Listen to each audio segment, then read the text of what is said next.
Welcome back to another live stream. This is Wake 'em Up Wednesday, and I am your host, Jake, the Awake.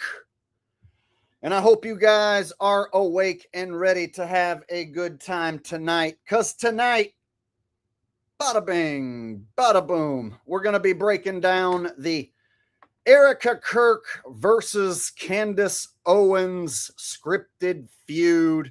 That's right. Erika Kirk has become one of the most famous or infamous, most recognizable people within the last few months, right?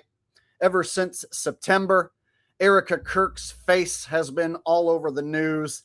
So tonight, I thought I would go ahead and break down the trending story of Candace Owens calling out Erika Kirk and then them two having a private meeting. I'm going to get to all that, of course. So strap in, y'all. We are going to have a good time tonight breaking down all of the scripted stage news. And of course, nobody does it better than yours truly.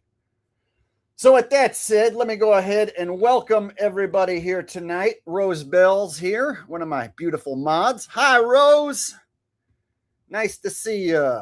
Suzette Ann says hi, Jake, and everyone. Hi, Suzette. Truth Hurts says hello, Jake. Hello, Truth Hurts. All right. Suzette says, ready. All right. You guys ready to get this party started? Let's see, Rumford's here. What's up, Rumford? Zach is here. He says, hey, Jake. All right. Good times. Looks like the crowd is building, which is nice. All right. Hopefully you guys had a nice weekend.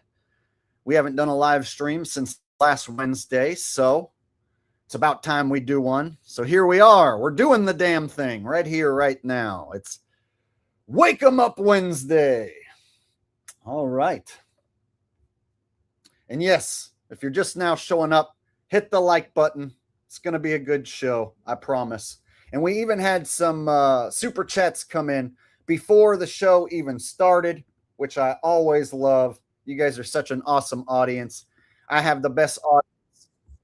I have the best audience on YouTube. Many times before the stream even starts, I'll have super chats waiting for me. So let me go ahead and pull up the super chats that came in before the show started, and then we'll start the show officially. So first one came in from Kreger. And he says, don't forget to subscribe and like, share too. Let's get to 100K subs. So we are a little over 90K subs right now, slowly closing in on 100,000 subs. So listen to Kreger here. Take his advice. You're going to want to go ahead and make sure you are subscribed. You're going to want to make sure you like the stream. And go ahead and share it on social media. That would help too. Thank you, Kreger. Fist bumps to you, sir. Getting us started with the first super chat before the show even got started. Good times. And then we have Mike 6 coming in with the generous donation. Says, yo, Jake, looking forward to an awesome show. Do Russell Brand calling out his shill friends? Well, Russell Brand would never call out any of his shill friends. But if he did, I guess it would sound maybe something like this.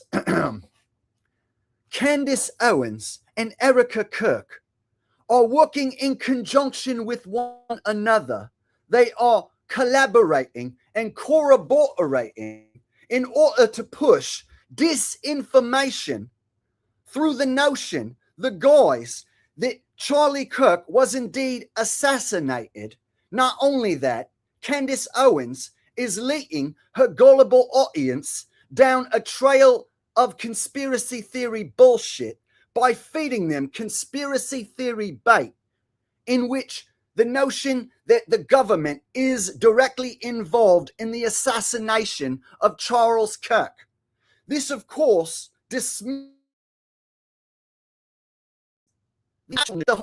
never actually occurred and is nothing more than stage scripted political theater. Erika Kirk, who is now one of the most recognizable faces in America, is claiming she had nothing to do with the murder of her husband, Charles Kirk.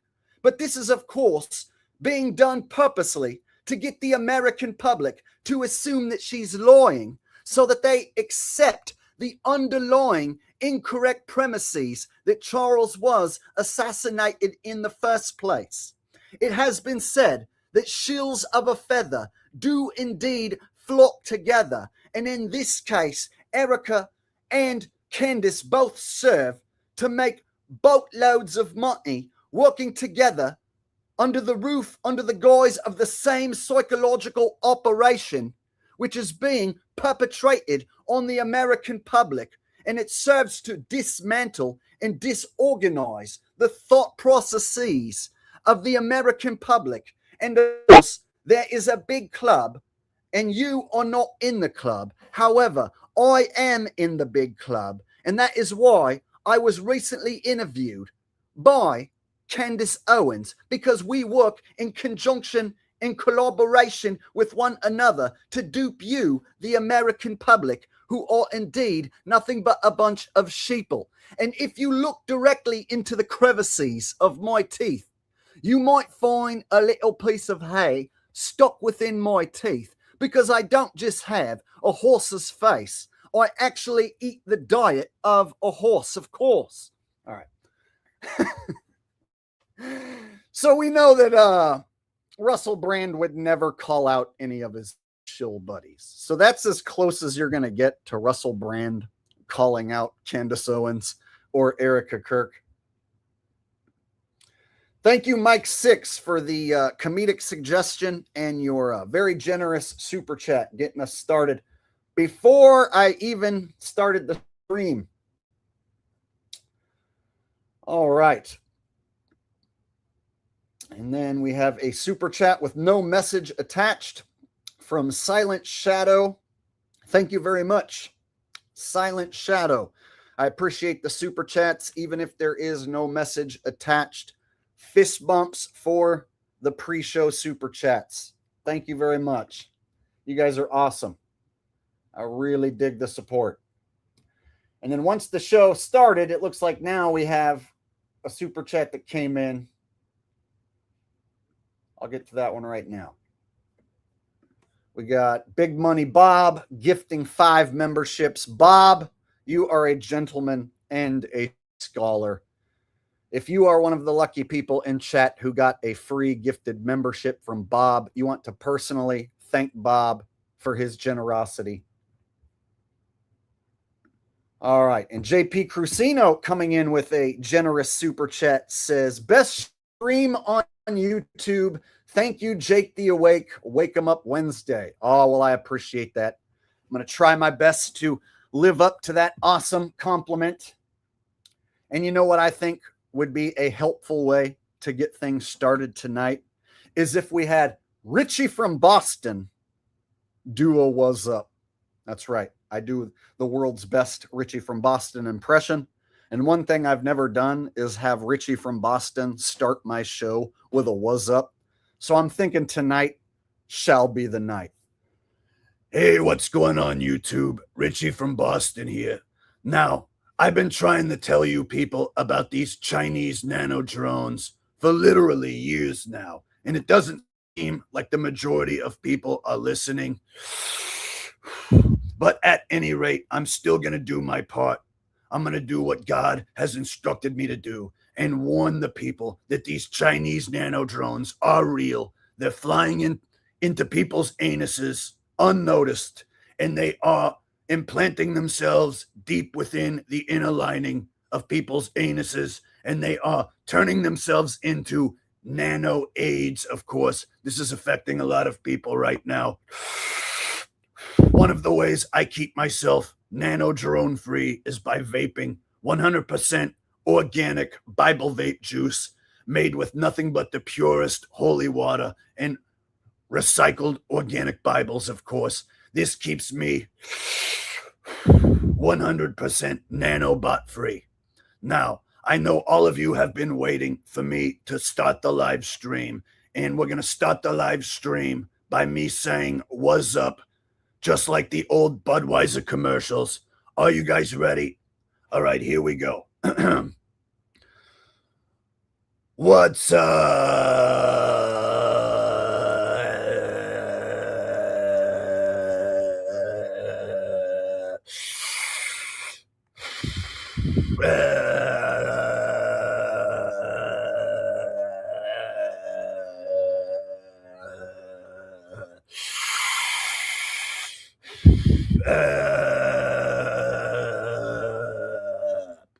There you go. Starting the show with a Richie from Boston patented "What's up?" If you want any of my organic Bible vape juice to cure your nano drone problems, you're gonna want to use my promo code down below. You're gonna get 40% off Bible vape juice carts sold directly through the link down below.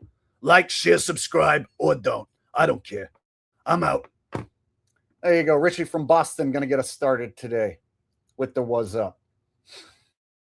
Why? I don't know. Because I felt like it.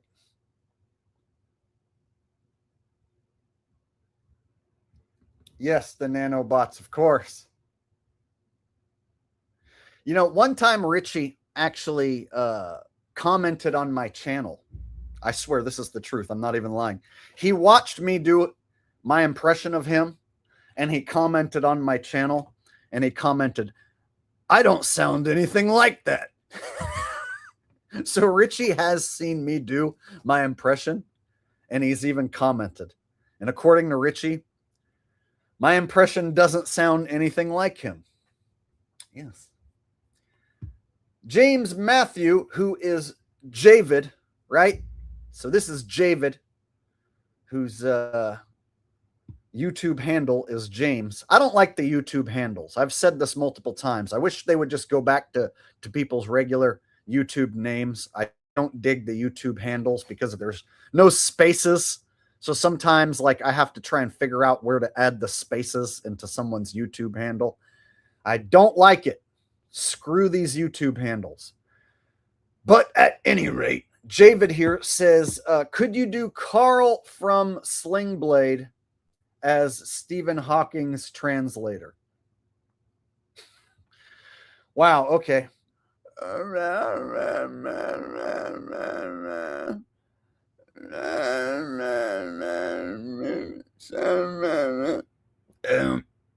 think he said he wants to eat some fried potatoes. Stephen Hawking, he done told me he likes the taste of fried potatoes, and he said he's real hungry. He said he wants to eat some fried potatoes right now. And then I think he also said he's going to shit his britches. Somebody's going to need to bring a fresh pair of britches for Stephen Hawking. I think he's shitting his britches right now.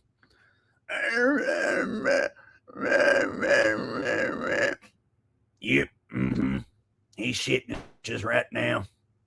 But he still wants some fried potatoes. Right? I think that's close enough.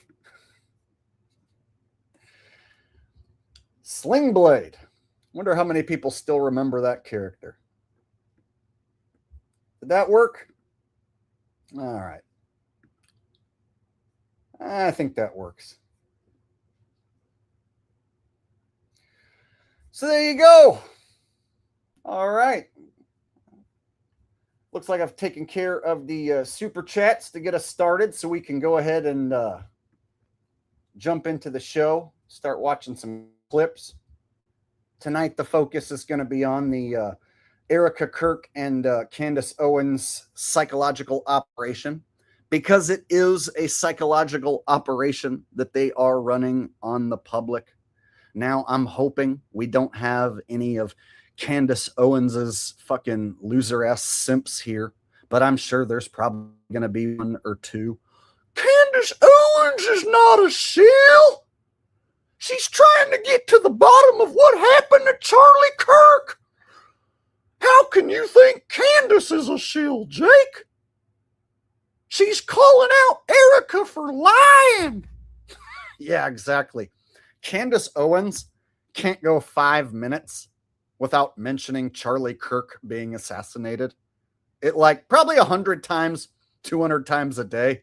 Candace Owens is contractually obligated to talk about Charles Kirk being dead, right? Reinforcing the notion that he's definitely dead. But then she leads people down this conspiracy rabbit hole that the government is involved in his death and that Tyler Robinson may not have been the one to pull the trigger, or maybe he's a patsy and he was coaxed by the government into doing what he did. So Candace Owens is basically like the main person responsible for leading the public down a conspiracy theory rabbit hole in which Charles is definitely considered to be dead, but she's insinuating that the government is involved, right? And so Erika Kirk is then being used to dupe the public into thinking that her bad acting is because she's involved. So we have all this bad acting from Erika Kirk. And so people are running with this conspiracy theory bait from Candace Owens that the reason that Erika Kirk is acting so weird must be because she was a part of her husband's murder. She must have helped plan it. She must be in on it. She must be helping to cover it up. She must be lying. Meanwhile, there isn't a single person in the mainstream media representing the opinion that the whole thing was political theater and didn't actually happen. Imagine that. Imagine that. Chris says Candace Owens is Lisa Left Eye Lopez. I've heard that before. Don't know for sure if that's true. But that's not what we're going to be talking about tonight. No, I'm going to just be basically breaking down what's going on here and how the public is being duped.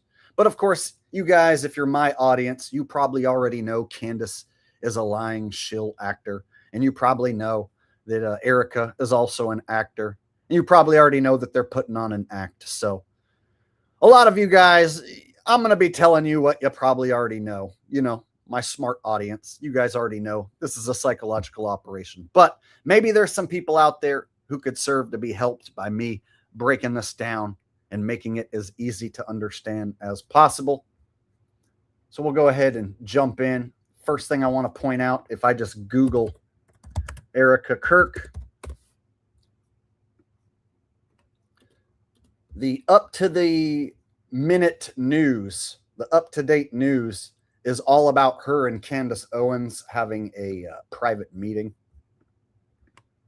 right? So I'm just Googling Erika Kirk here just to show you top stories. Candace Owens won't take back conspiracy theories about Charlie Kirk's death. See? It's the top story that pops up. Candace Owens won't take back conspiracy theories. So Candace Owens is indeed leading the public astray by proposing these conspiracy theories. And it's nothing more than conspiracy theory bait, which the public is taking, and then they're pointing their finger at Erika Kirk and saying, oh, she must be in on it, which is exactly what they want you to do. They want you to either believe the mainstream narrative that they caught the guy who did it, or they want you to believe the alternative narrative that maybe Tyler Robinson didn't do it and that someone else pulled the trigger or the government is involved. So check it out.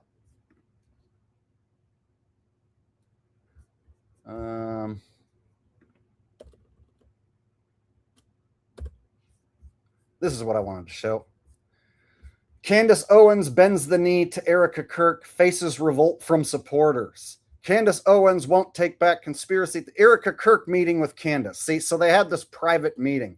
Why Erika Kirk is having a private summit with conspiracy peddler Candace. So they had a private meeting. I guess, today or yesterday, whichever.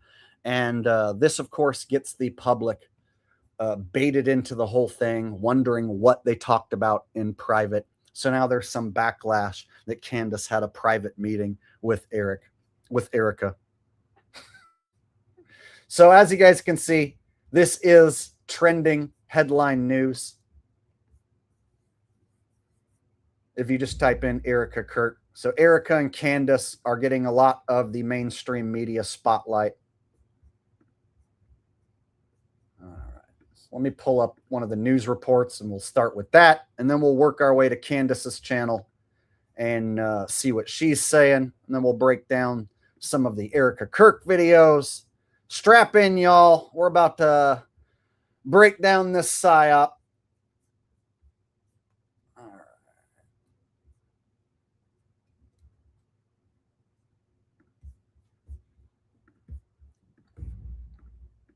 All right, so we'll check out this news clip from Fox News to get us started.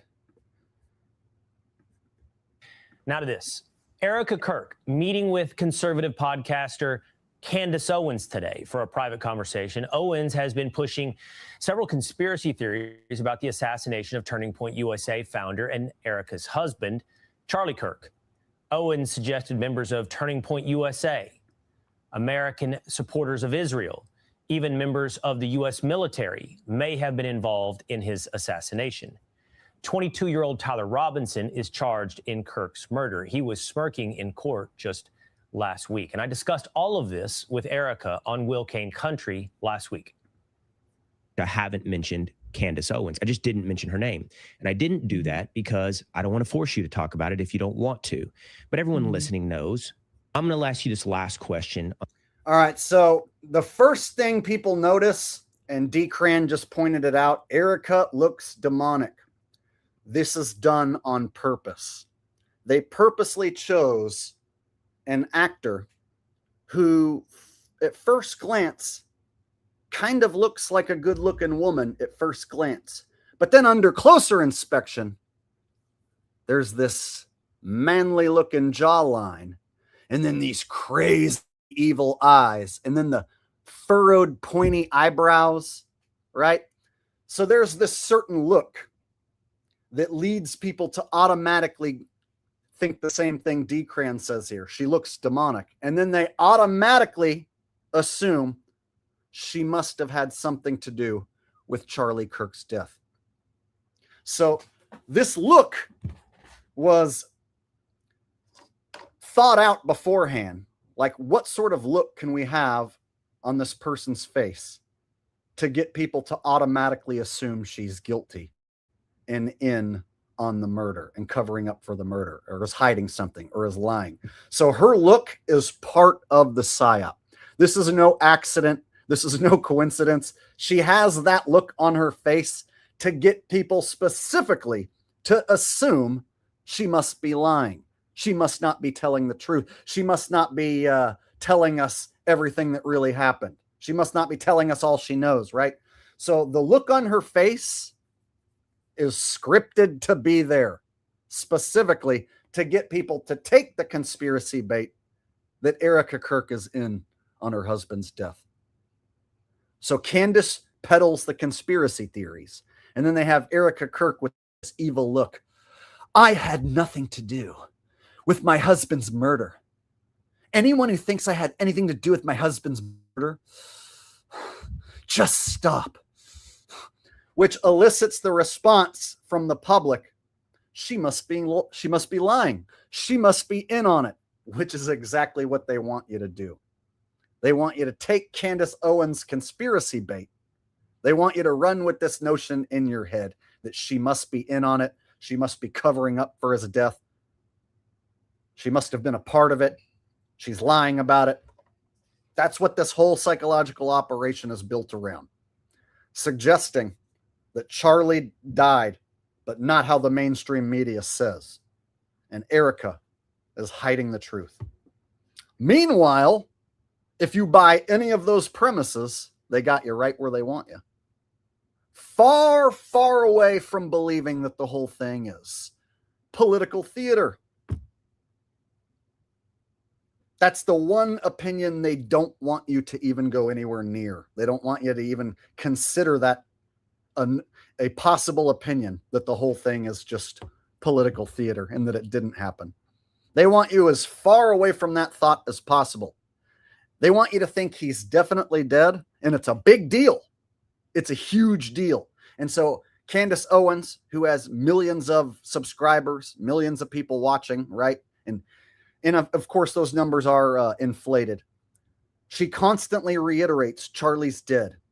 There's something more that meets the eye with Charlie's assassination. Charlie's dead, Charlie's dead, Charlie's dead, Charlie's dead. Comes out of her mouth over and over and over again.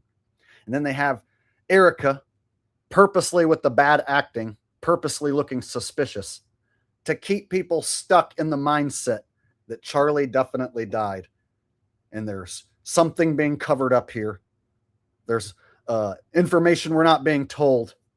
And if they keep you in that mindset, they got you exactly where they want you, believing in the scripted event that they scripted for you to buy into, right?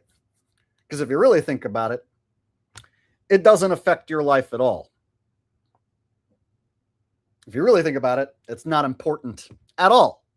But they make Candace Owens talk about it every day, which convinces the public it's a big deal. If Candace Owens is talking about this every single day, every live stream that Candace Owens does for the past several months now has just been Charlie, Erika, Charlie, Erika, Charlie, Erika, nonstop. It's the only thing she seems to care about. If it's the number one priority in Candace Owens's life, then it must be a big deal. That's what they want. They want you to believe this is a big, big deal. Zach Septuagint, and I'm probably saying your name wrong, says, I say she is possessed for real still. Bro, this is part of the act. The bad acting, the evil look on her face, the extremely white face and the dark neck there. Even looks a bit like AI Joe Biden in a way. It's all there to keep you thinking she's in on the death of her husband. And that's what they want. They want you to believe in the core lie of what happened to Charlie. The one thing they don't want you to do is go anywhere near the notion that it's all scripted and none of it actually happened. So to keep you as far away from that opinion as possible, they got Candace here to feed you the fucking conspiracy bait. And then they got Erika with the bad acting to convince you she's hiding something. Ain't working on me. On this. And what I'm going to say is you have made a choice that has changed in the last week. Your team has been talking, and you have also said that a bridge has been crossed, talking about people that you know. What I'm curious about, Erika, is going forward, will you and the team, do you think you will talk about it more? The chatter will always be there, regardless. What if we spent all of our time going through every single accusation? We'd get nothing done at the office. Nothing. We were told that if we said stop, they would stop. And we said stop. And I'll say it again. Please stop. Please stop. Please stop with the conspiracy theories. Please. I'm going to say it again. Please stop. And what does that do? It makes people go even more wild with conspiracy theories. Why does she want us to stop? She must be hiding something. It's all there to keep you believing in the core lie that there was an assassination.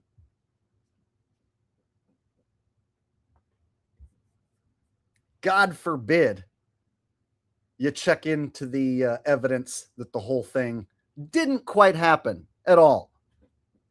Because if you go look at that evidence, you go look at the slow-mo replay of when Charlie got shot. You go look into what a squib is and how a squib works. And then you go back and look at some of these websites where the footage hasn't been completely blurred out and edited. you know, like the bitch oot and Rumble. If you go to those sites, you watch the slow motion replay, you learn about what a squib is. It's very obvious that the public is being duped with a scripted event. But they're reiterating this lie over and over every day, making sure that the public stays believing in the lie. And they're using Candace Owens and Erika to do exactly that. That's why it's mainstream news, even though this happened months ago. Joining me now is Fox News contributor Jason Chaffetz. Jason was at Utah Valley University when Charlie was killed.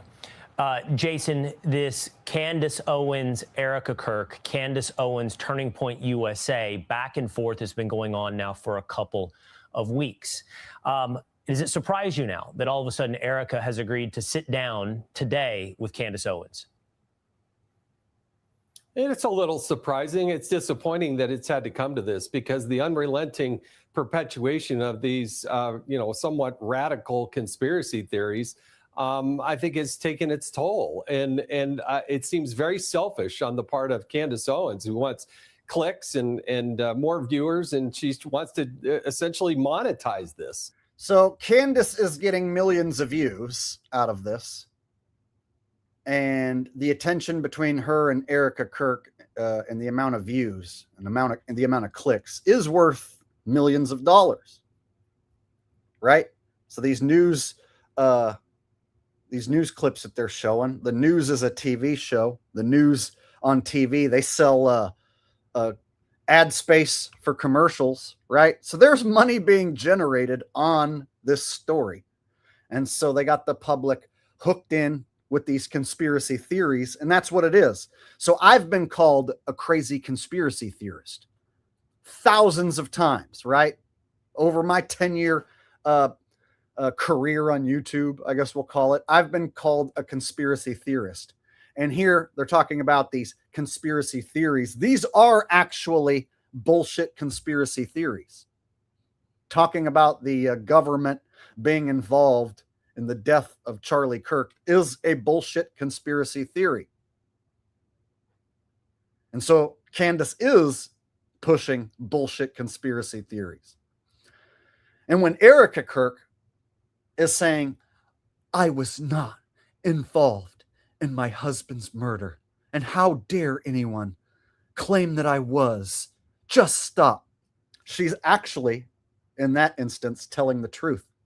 Because if the whole thing didn't happen, if the whole thing is political theater, then she wasn't involved in his death. If there isn't a death to be involved in, then obviously she wasn't.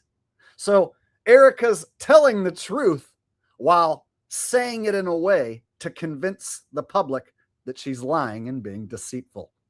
Very, very sneaky, this psyop. Have Erika say, I was not involved in my husband's death. She's technically telling the truth, but she does it in a way to convince the sheeple watching, she must be lying. Charlie Kirk is chilling in Israel with Epstein, sipping on daiquiris next to the pool. Mike 6, as funny as that sounds, it might not be too far away from the truth. The truth is stranger than fiction, right? And something like that, if you were to say that to most people, they would consider you crazy out of your mind to suggest that. But you say that to a guy like me, and I'm like, well, that might not be exactly true, but it might be close enough to the truth that I won't dismiss it. What Mike 6 said right here is closer to the truth than this bullshit between Candace and Erika. Think about that. And thank you, Mike, for your multiple donations tonight, buddy. I appreciate it.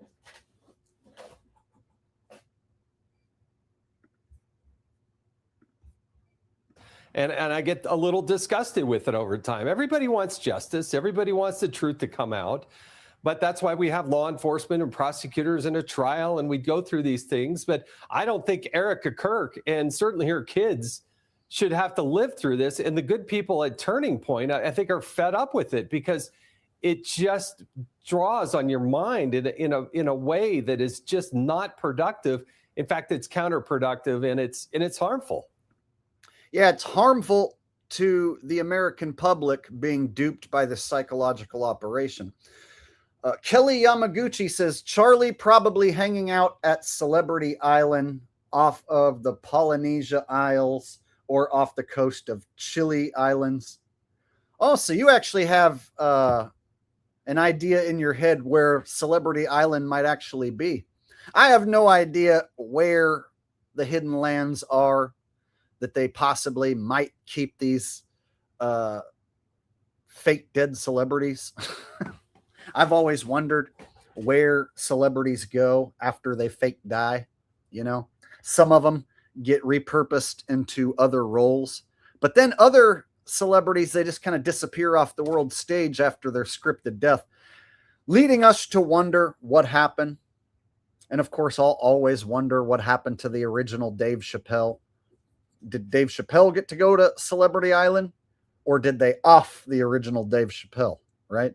And the sad thing is there's no way to get to the bottom of it, no way to really prove where they go, where this island exists, what life is like for them there, right? But it definitely is interesting to think about because they got to be doing something with these scripted fake dead celebrities. They got to go somewhere. All right. So let's go ahead and dive into some of these Erika Kirk videos, and then we'll watch Candace, what she said on her channel just recently.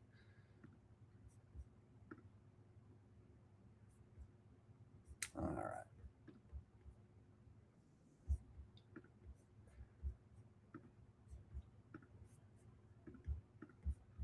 So here's some more bad acting from Erika. This is the Shabbat Shalom quote.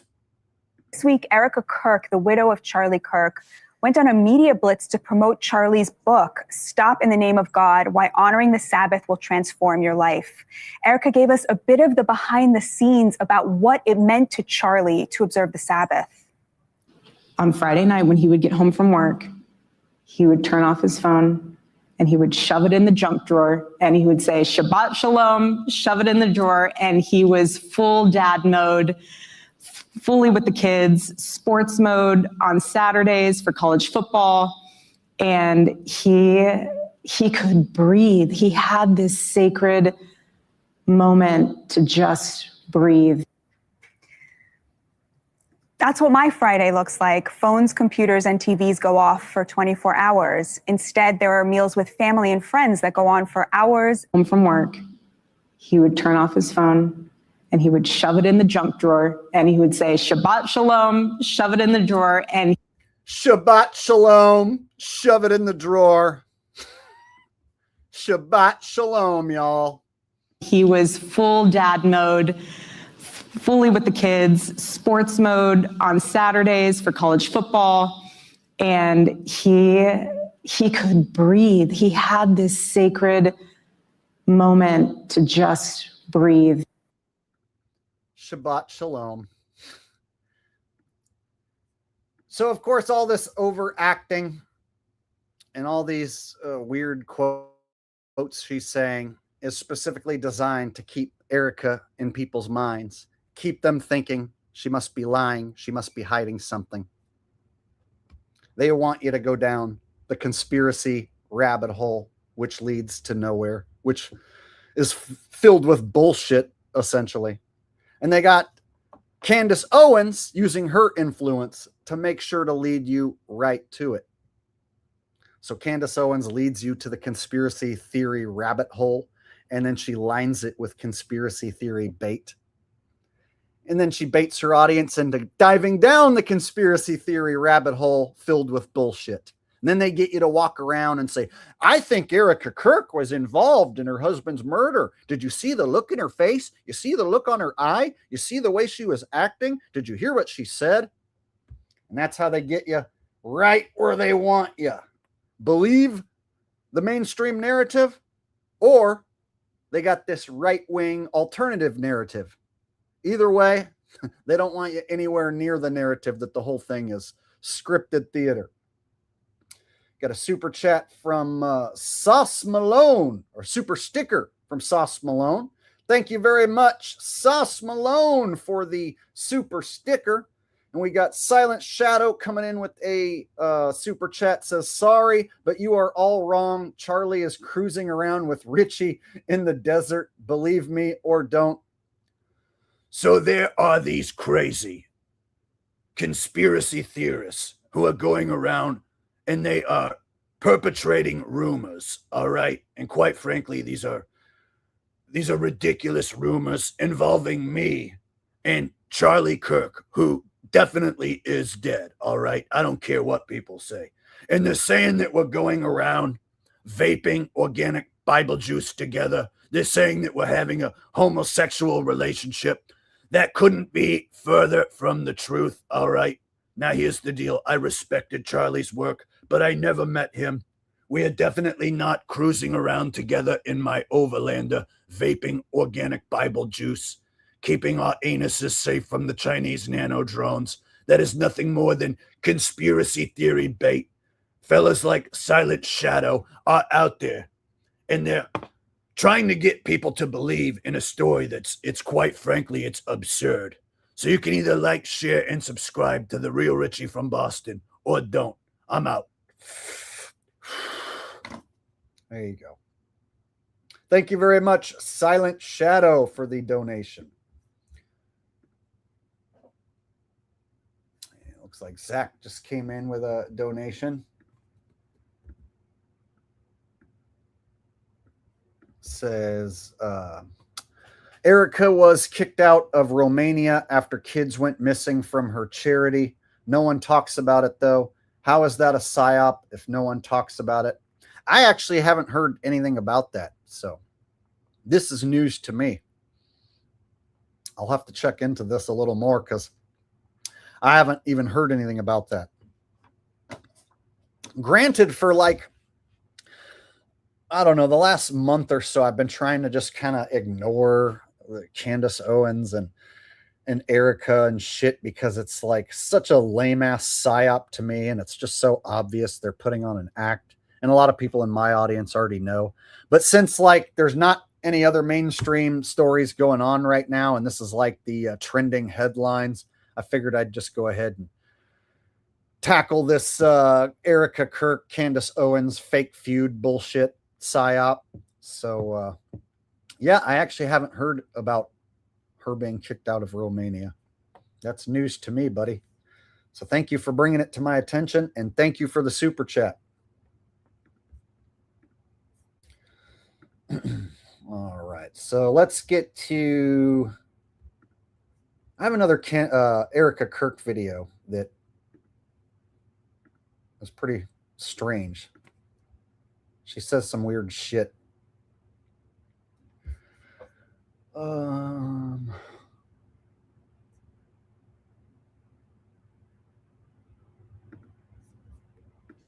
right.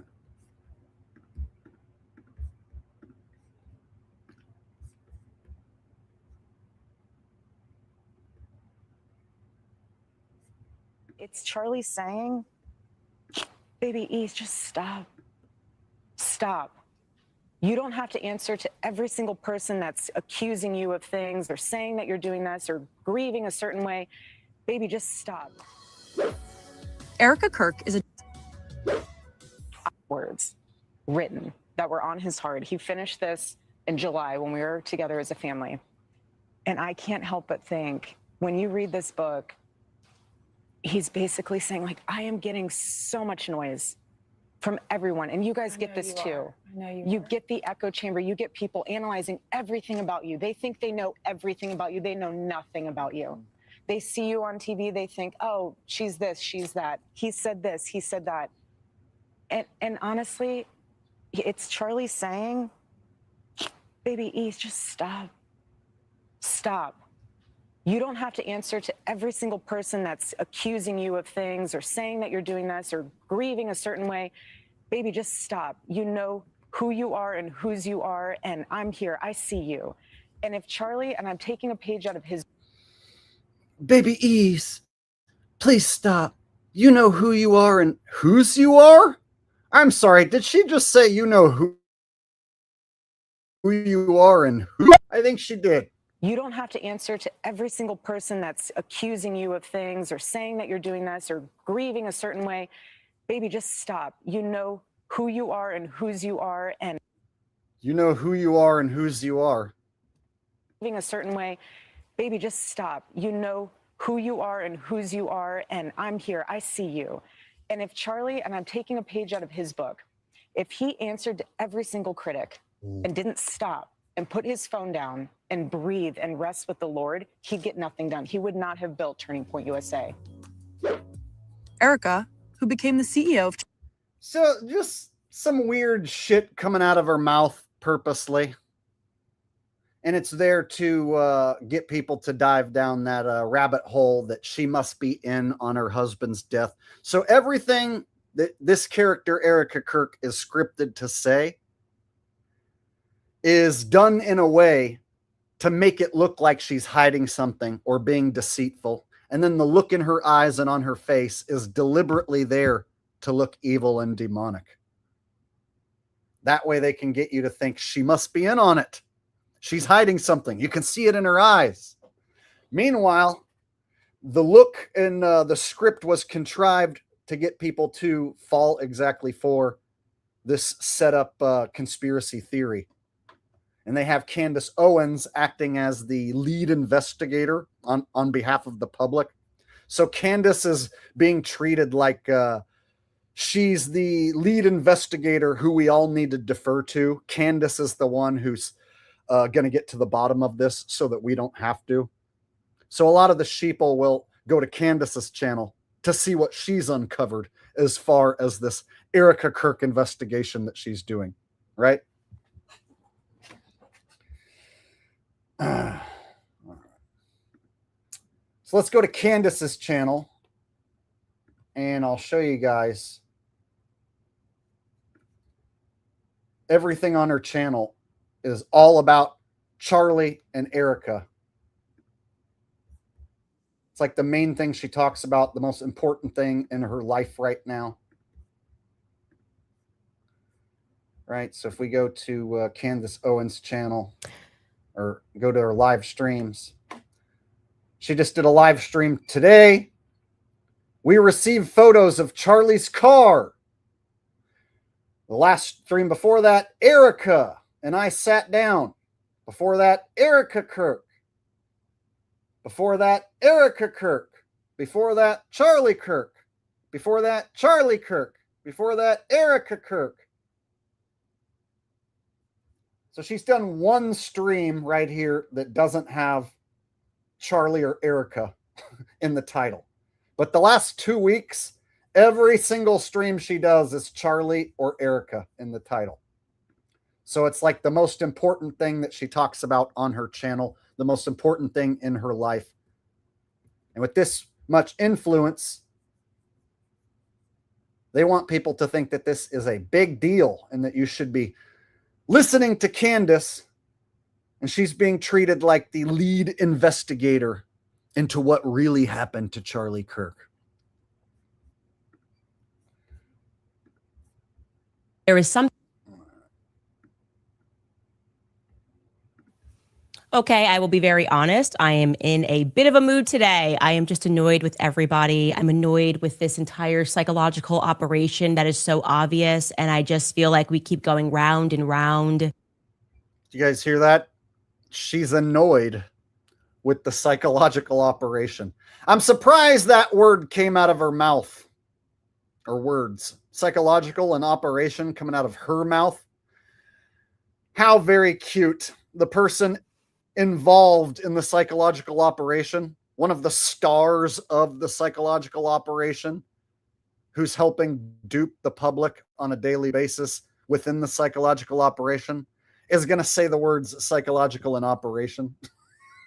Okay, I will be very honest. I am in a bit of a mood today. I am just annoyed with everybody. I'm annoyed with this entire psychological operation that is She's annoyed with the entire psychological operation that she herself is involved in.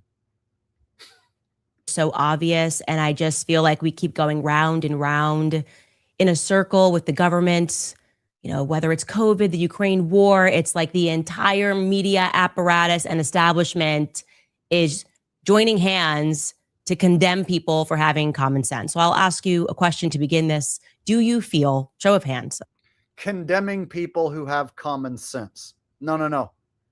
The mainstream media is condemning people who are taking the conspiracy theory bait that the government was involved in Charlie's death. And if you look into the actual evidence and you come to the conclusion that the whole thing is scripted political theater, well, then obviously the government was not involved in his death if the whole thing is nothing more than theater.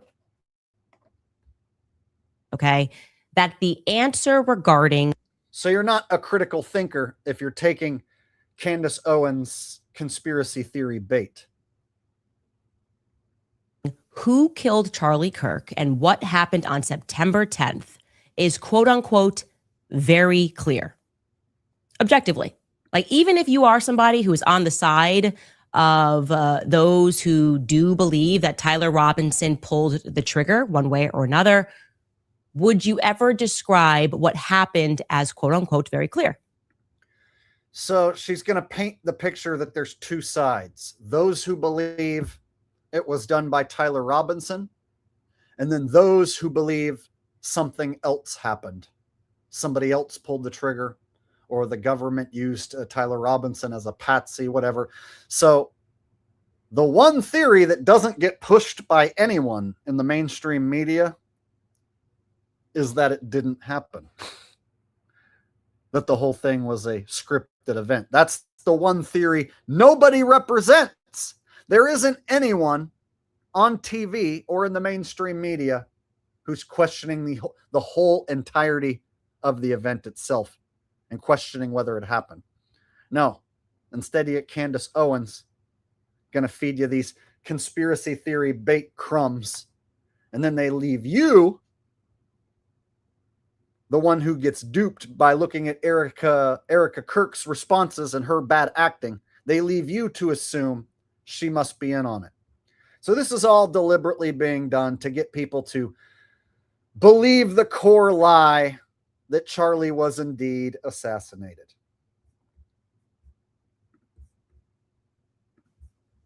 I'm guessing your answer to that would be no. I am asking you that because Erika Kirk believes it to be so. And I guess this is kind of the final stop. I'm hoping it's the final stop of this. And it looks like I got a super chat from Zach who says Erika and Candace are both Catholics as well. Who knows what religion they really follow? You know, you got fake Christians out there who are federal agents pretending to be Christians. So, you know what I mean? What religion is someone for real? You know, you got federal agents who can pretend to be Jewish. So a religion and someone's religious affiliation can be part of the act as well. So you never really know what these people truly believe deep inside, right? For all we know, they might be Satan worshipers. Oh, I don't know. Who could it be? Who might be responsible? I don't know. Maybe it was Satan. Thank you very much, Zach, for the super chat. PR campaign where they are now pivoting and bringing Erika out to signal to the public that we can't question her judgment, right? Because she's a widow, we can't question her judgment. And I want to say that I reject that. I reject emotional manipulation. I want to give people at home the permission to avoid a trap of thinking that you have to arrive at the same conclusions as Erika Kirk. Whoa, very deceitful. Talking about a trap. if you arrive at the same conclusions as Erika Kirk. I want to give people at home the permission to avoid a trap of thinking she's part of the trap. Candace Owens is setting the trap with the conspiracy theory bait to get you to believe that the government is involved in Charlie's death and that Erika is covering up something or hiding something or was in on it. She's the one involved in trapping the public into believing the lie. Candace Owens is the fucking trap. So she says psychological operation when she's a part of it. She uses the word trap when she's the one setting the trap. See how this works? Almost a bit of a revelation of the method here. that you have to arrive at the same conclusions as Erika Kirk, especially when the story that we have been presented thus far makes little sense, if any sense. It makes, I think, virtually no sense. To that end, later on in the show, we will discuss Tyler Robinson, who has now made his first in-person appearance in court. And I guess the good news there is that we know he exists. Welcome back to Candace. In this position where they're testing to see how many times they can say the same thing before they convince everybody else at home that it's true, okay? Speaking of saying the same thing, she mentions Charlie Kirk and assassination like fucking 200 times a day. She can't go like 5 minutes without mentioning Charlie's death. Every stream she does for the past 2 weeks, and actually for months, she's just been milking this whole thing. So she's the one who keeps talking about Charlie's assassination. Charlie's dead. Charlie's dead. Charlie's dead. Charlie's dead. Charlie's dead. Charlie's dead. Cementing it into people's minds that Charlie's definitely dead. So if they can get Candace to talk about Charlie being dead 200 times a day for fucking 6 months, a year, whatever, then they can drill it into people's minds that Charlie's absolutely dead. And there's absolutely no way to think anything otherwise. Their equation that they seem to be running, if it's that formula, is talking points multiplied by 10,000 talking heads must equal results. Okay. They believe that with enough of an echo, they can override basic human instinct, basic intellect, really. There is, I would like to be very clear, nothing that feels right to me about the Charlie Kirk assassination, and especially the way that some of his employees and friends have been behaving since that assassination. And I'll preface this with, I am very sorry if that offends you, Erika. Genuinely, I am sorry that there is no amount of increase in pressure and propaganda and headlines written about me that are going to convince me. And by the way, I'm just the conduit, right? You're attacking me, but you're angry that also the masses have not accepted this. There's not a number that is going to convince the masses that his human neck, stopped the 30-06 bullet. Okay. And not even just stop the bullet. I also want to be clear here. Bingo. It's not. There it is, y'all. Just a coincidence. She happens to be making that hand sign as she's talking about the bullet going into his neck. So here she's going to talk about how the bullet went into his neck as she flashes that famous symbol that all the shills like to flash, and people like to dismiss it and be like, oh, that hand symbol doesn't mean anything. People just do that when they're talking. Yeah, sure. As she's talking about the bullet hitting his neck. Right. Just that they're saying that it ricocheted and it stopped. And this would maybe be the first time in human history. And please, if you do know a story, you've got an old article, I don't care where it's from, if you saved a newspaper article from the early 1900s in your family of an example, I don't think that bullet existed then, but like of a 30-06 being stopped by a human neck, please present it. I'd like to show that it is possible, right? It is actually, this happened one time down in Texas. It's possible. But not only are they saying that they stopped it, but I want to remind you that there was minimal damage to the front of Charlie's neck as well. Okay. There was minimal damage to the front of Charlie's neck as well. Yeah, as in minimal, you mean none? But there was a whole lot of damage to that squib, huh? Just kidding. Or am I? Ba-da-bing. So it didn't even cause a lot of, damage as it went in. It didn't even cause, damage. To the front of Charlie's neck as well. So it didn't even cause a lot of, damage as it went in. It just cleanly went in and then ricocheted downward into his stomach. I'm frustrated, obviously, for a lot of reasons. So there she just described where the bullet went once it entered his body. So that's how far away from the truth she is. She's talking about what the bullet did when it went into his body.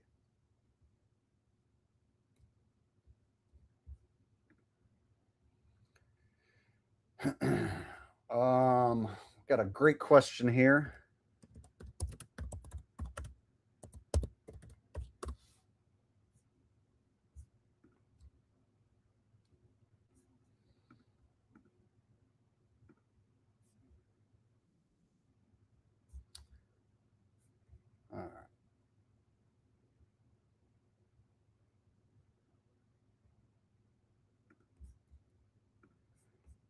All right, we're going to answer this question real quick. What is a squib?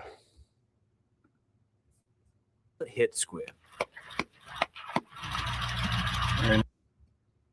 A squib is a pack of blood that you can basically remote control detonate, like blow a hole in a packet of fake blood to simulate being shot by a gun. Squib or bullet hit squib. Very nice. There are three primary components to a blood squib.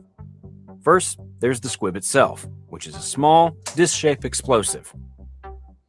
The strength of the squib depends on where on the body it's being placed and what the desired outcome is. Then there's the packet of fake blood and whatever else is needed to simulate the gore. And finally, there's a protective layer to minimize risk to the actor. The squib is typically assembled by a pyrotechnician or someone with a T2 pyrotechnics license. If this is the first time you're thinking about squib in conjunction with what happened to Charlie,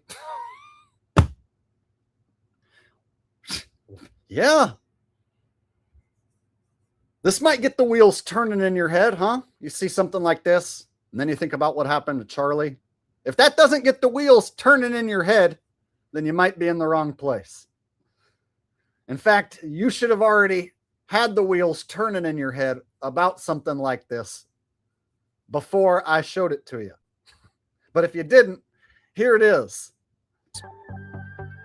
They will tape the packet of fake blood to the squib, leaving an opening in the front so that it can explode outward.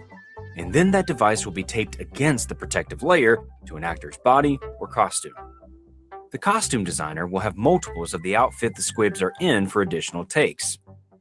They will also often need to score the fabric so that the explosive can more easily burst through the clothing. Before the squibs are set off, the wiring will be double-checked, and the actor will be informed as to when and where the squibs will go off. Usually, the detonation of a squib will employ a two-step ignition, where both the actor and a crew member will have to activate it. This avoids accidental detonations. There you go. And we have a donation from D. Cran. Says, Jake, by the way, how is Ralph? Since we all know that Owens and Kirk and actors and playing a role, I'm more concerned about him. Thanks. Oh, he's right over here. He's laying down. Come here, Ralph. Come here, Buffs. Come here, Pippi. There he is. There's the Pippi. Say hi to everyone at home, Ralph. Hello! I'm Ralphie. I'm a bigger puppy and I'm 1 year old. You kind of sound like Elmo, Ralph. There's my baby. Yep, there's Ralph Meisters. Look, Ralph, that's you. That's you, Ralphie. Yeah. You a good boy. Good boy. There you go. So there he is. He's here. He waits patiently for me to stop talking to the computer screen. And then we go for a walk when the stream ends. So he knows when I finish talking to the computer screen that he's going to get to go on a walk. Thank you, Decran, for your super chat donation. And Ralph is doing great, as you can see.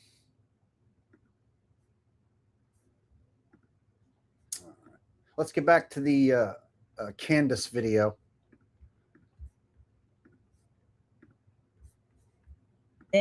But Erika's that's now being teased. The interview with Barry Weiss, it's being termed a town hall, and Barry is studying or telling that all of these subpar people becoming billionaires. The rest of us have to work forever.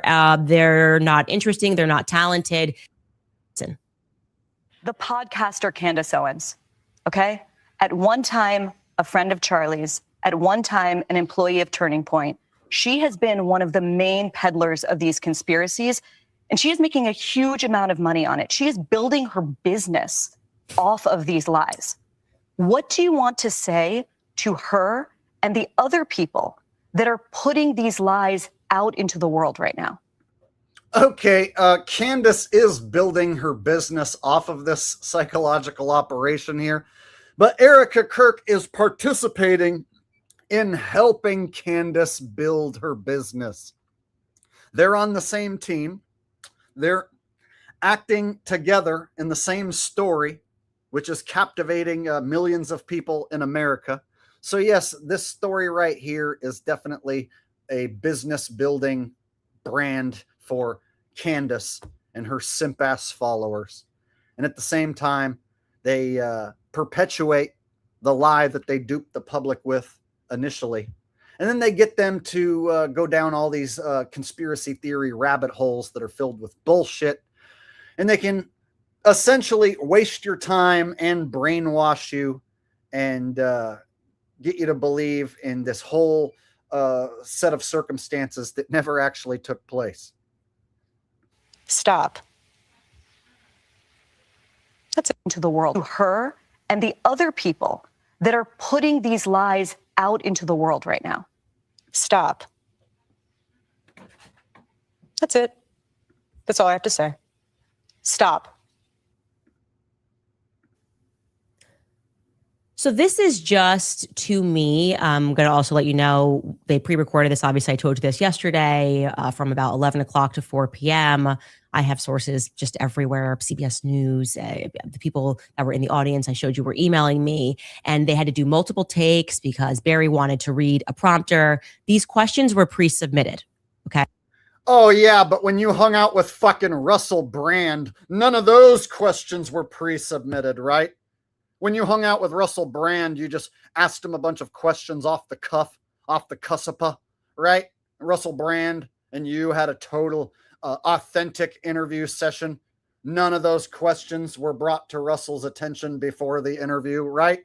Sure, okay. Like she's never fucking taken place in a scripted interview where she knew the questions that were going to be asked beforehand. Okay. And I would like to respond to this loaded question. What would you like to say? The podcaster Candace Owens, and I'm not even going to address this repeat talking point about people making money, except for the people that have actually made off of all of the money, millions upon millions of dollars But this is the new thing. It's like if you keep doing what you were already doing in podcasting or keep doing what you were already doing and doing ballistics on YouTube, if you catch a bunch of views, they want to convince you that like you wake up and you turn into a millionaire. Building her business. What are you talking about? I already had this business. I was already at the top of the chart. Okay, I said I wasn't going to talk about it. I actually did because it's so ridiculous. I was already a millionaire, so I'm not trying to make any more money off this. I can't believe people are insinuating that I'm doing this to make money. I already was making money. I was already a millionaire, okay? So of course I'm not doing this to make any more money. Millionaires don't do anything to make any more millions of dollars. Once you're a millionaire, you don't care about money. I'm doing this because I have a strong moral ethic and I care so deeply about what happened to Charles.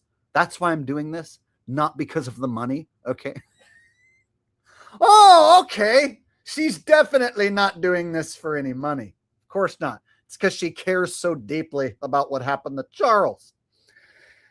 Eternal's Courage says the Brown U in Australia events happened on December 14th, the same day as Sandy.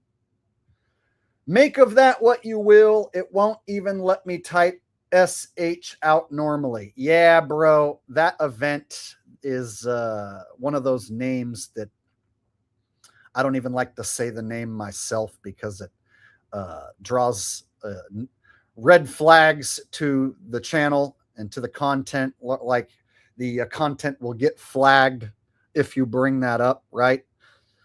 It seems like you can say more about other obscure shootings, but that one is like protected here on YouTube because it's such a famous or infamous event that happened or didn't happen. So yeah, for whatever reason, they don't like people going back and mentioning that or talking about it or breaking it down. So they'll let you get away with talking about some of these other shootings that happened, but they don't really like people talking about that one for obvious reasons. And yeah, I thought about breaking down some of the events that happened at Brown and Australia and stuff, but this is like the trending news right now that a lot of people are talking about, and I get bored with the same old scripted shootings. They're boring to me. I've broken down so many damn shootings and showed the same shit over and over again. You know, it's typically they don't show you anything except like stock footage of cop cars and then actors smiling with duper's delight. So I've broken those down so many times that they're kind of boring to me. But yeah, I thought about talking about that tonight, but instead I was going to focus mostly on this PSYOP right here. But maybe Saturday I can talk more about the Brown and Australia events. So thank you very much, Eternal's Courage. Yep, another day, another PSYOP. And they love their gun grab PSYOPs, where they dupe the public with these drills that they report on as being real.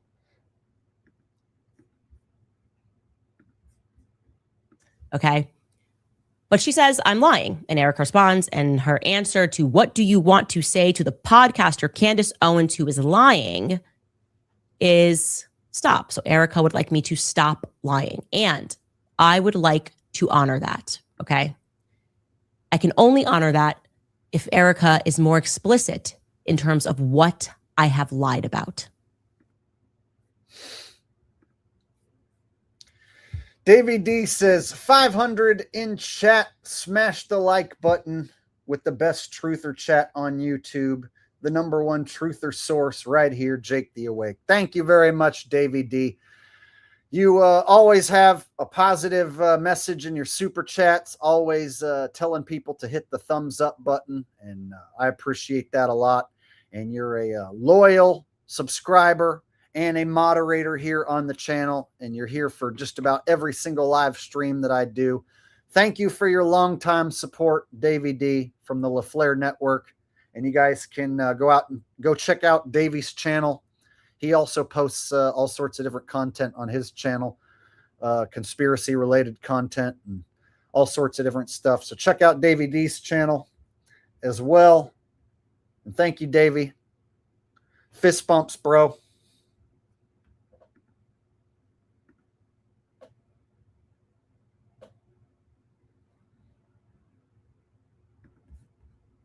Looks like I missed the super chat just before that from Eternals. Courage says, I saw Candace say very recently, right after mentioning Freemasonry, that she's fully supporting the Catholic Church. By the way, sorry for that off-topic super chat. Oh, dude, don't be sorry. Sometimes people will send a super chat and it won't pertain to the video clip that I'm showing, but it's all good. I don't mind jumping around from topic to topic a bit. I'm pretty good about going back to the video and getting back on topic once I'm done reading the super chat. So no need to apologize. I appreciate the super chat donations. And yeah, we saw earlier Candace was making the 666 hand sign as she was talking about Charlie being shot in the neck. So it doesn't surprise me that she mentioned Freemasonry. These people like to mock the public, and it's basically like truth in plain sight. They'll flash their 666 hand signs and their diamond hand signs and whatnot. Then they'll make tongue-in-cheek references to Freemasonry. Same shit, different day.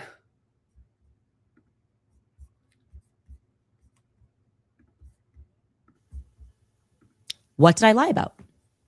It's just incredible. Like there have this opportunity. The questions have been preferred. You could just start like going through them. Maybe they will. By the way, it's coming out on Saturday. Maybe I've made a mistake somewhere and I'm happy. I want to correct that, right? I'm not interested. My goal is not to tell lies. It is obviously plausible that I have made mistakes. I've reviewed these lists that we've put together and I can't find the lie. Okay. The lie is that you're pushing that the government is involved in Charlie Kirk's death, and you talk about it like basically every single day. And then you act as if you're the fucking lead investigator in this conspiracy that the government was involved in Charlie Kirk's death. That's the fucking lie. The lies that I find are coming out of Turning Point USA. All right, let's get to the Erika Kirk part here. Skip ahead a bit. Here we go.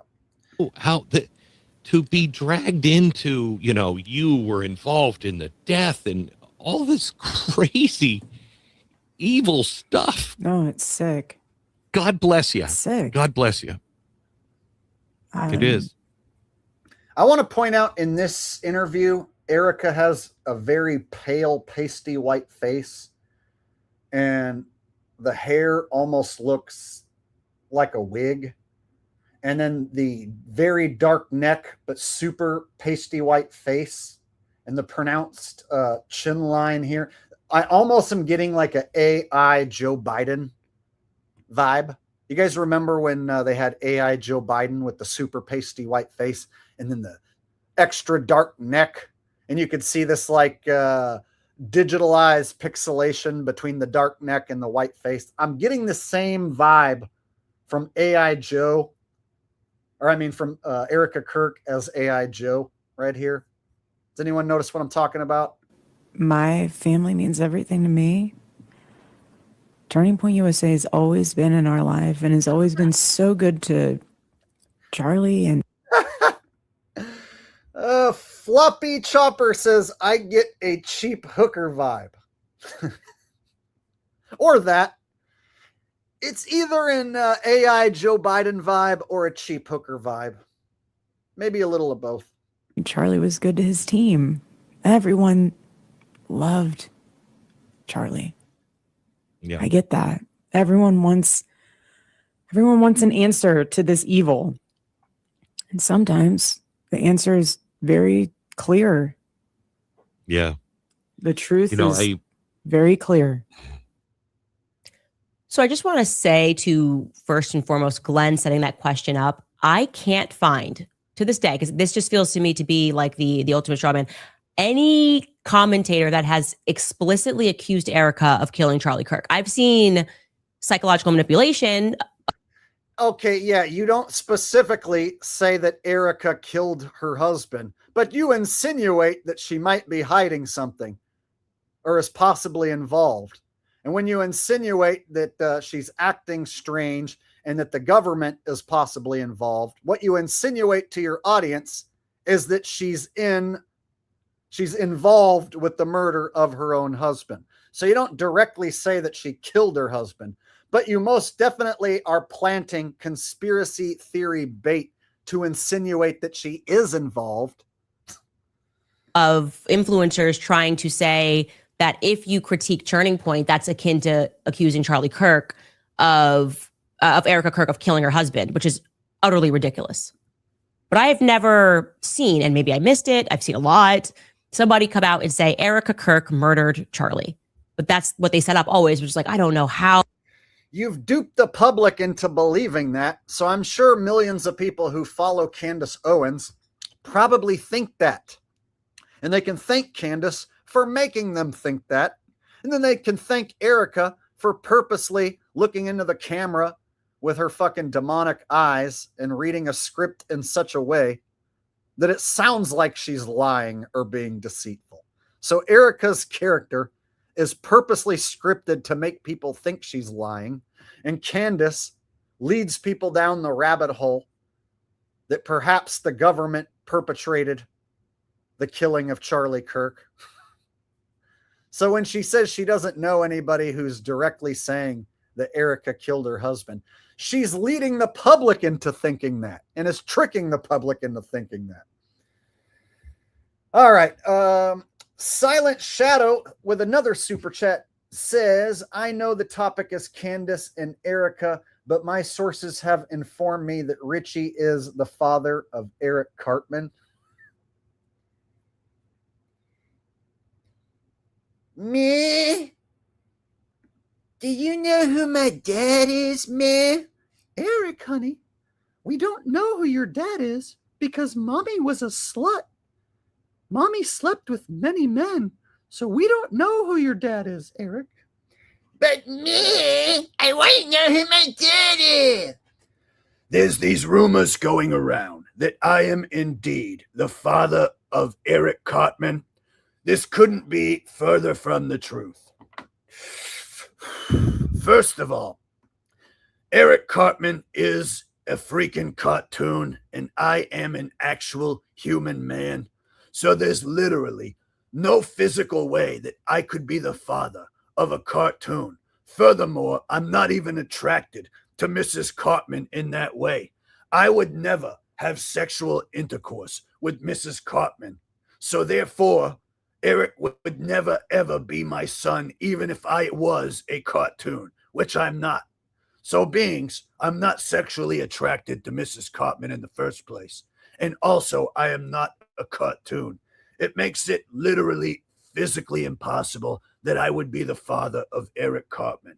At any rate, please like, share, and subscribe, or don't. You get 40% off if you use my link down below for 100% organic Bible vape juice. It is the only known cure for the Chinese nano drones that are most likely implanted in your anus. If you want to get rid of the Chinese nano drones, you're going to want to use my promo code down below, or don't. It's up to you. So you can like, share, subscribe, or don't. I don't care. I'm out. There you go. Oh, I've seen people digging into her background. I've seen people speaking about her Romanian charity. I've seen people looking into her mother, all of that. I've seen all of that, but I have not yet seen where this idea that they keep trying to seed into our minds that asking any questions is equivalent to accusing her of murder. That. Let's get to the next part. There we go. About being able to have a jury that's not been tainted. No, it's a real thing, Glenn, and you get this. A lot of people don't, and I think that we need to do a better job of educating our citizens about our court systems. A lot of people don't know how an actual trial plays out. I am very curious about how the United Healthcare case plays out. It's funny that she mentions this. A lot of people don't know how an actual trial plays out. Yeah, that's because the public gets a bunch of fucking fake trials on TV that are not real whatsoever. So, for instance, when Alex Jones was fake sued by Sandy fucking hacks, and then he was supposedly ordered to pay $1 billion to Sandy hack fucking actors, right? So, yeah, the American public has been watching fake trials on TV for many, many years. I mean, we can go back to the fake OJ trial, right? Fake P. Diddy trial. You name it. All these mainstream trials on TV are staged and scripted. So a lot of people are completely stupid when it comes to how trials work, because they're too stupid to even realize that what they're seeing on TV isn't even a real fucking trial. I am very curious about how the United Healthcare case plays out. We are living in a day and age where social media can absolutely impact. I feel it can. The reason I say that is because I don't want a tainted jury pool. I want justice for my husband. Anytime we have leads, anytime we hear anything, we send it to the authorities. We're not messing around. She doesn't want a tainted jury. She wants justice for her husband.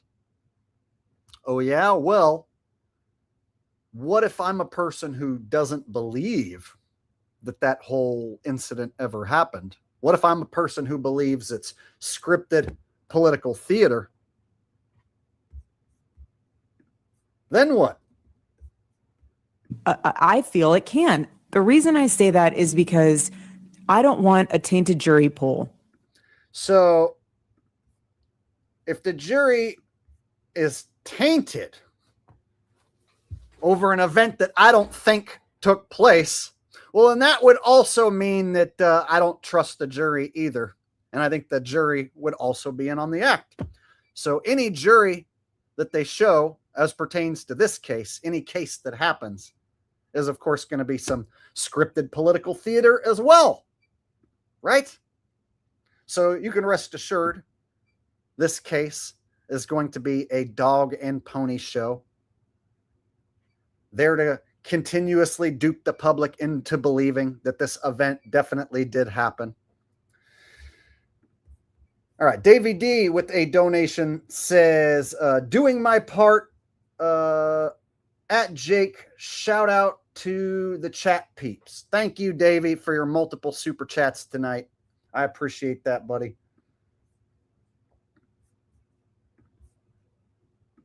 I want justice for my husband. Anytime we have leads, anytime we hear anything, we send it to the authorities. We're not messing around. None of us are involved in my husband's murder. None of us. Look at the look on her face when she says that. This is to entice anyone watching to believe that she's lying. And she says it in a certain way to make you think she's lying. But she's actually telling the truth. Are involved in my husband's murder. Leads, anytime we hear anything, we send it to the authorities. We're not messing around. None of us are involved in my husband's murder. I actually believe that because I'm not a person who believes that the event actually happened.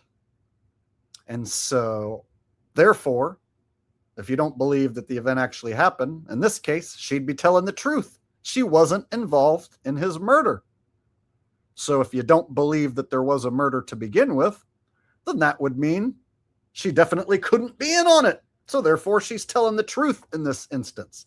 But the way she says it and the look on her face, or his face, whichever you prefer, It's done so deliberately to make the public at home say, look at her eyes. Look at the way she's acting.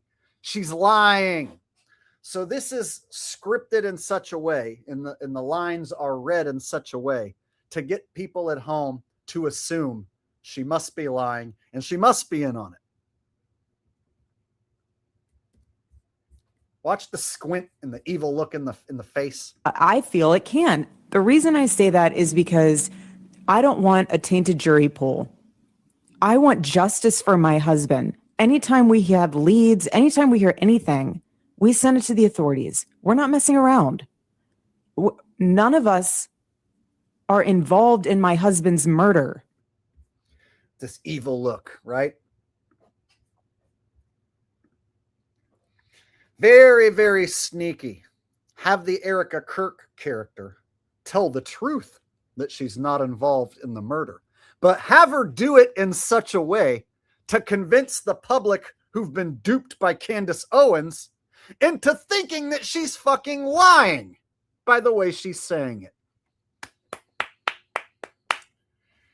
That shit might work on some right-wing sheeple who are Candace Owens simps who believe in this whole charade, but it ain't going to work on me, and it ain't going to work on my audience.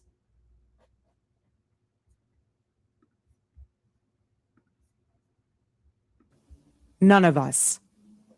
Turning Point USA, myself, any of these other crazy accusations, none of us. Okay, so this is what I mean, where I just feel like we're just doing the same thing over and over and over again in politics, where you can just apply any situation. Like it's how it starts. It's like they come up with a narrative and it feels really stupid. You could like apply this to COVID, whatever.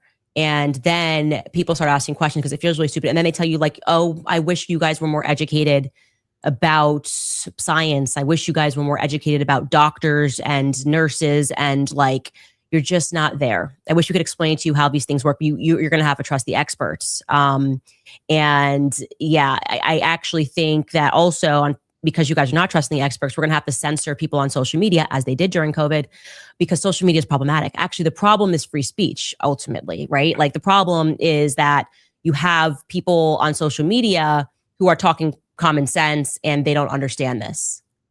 Okay. That's like, that doesn't work for me. It doesn't work for me, and it shouldn't work for you.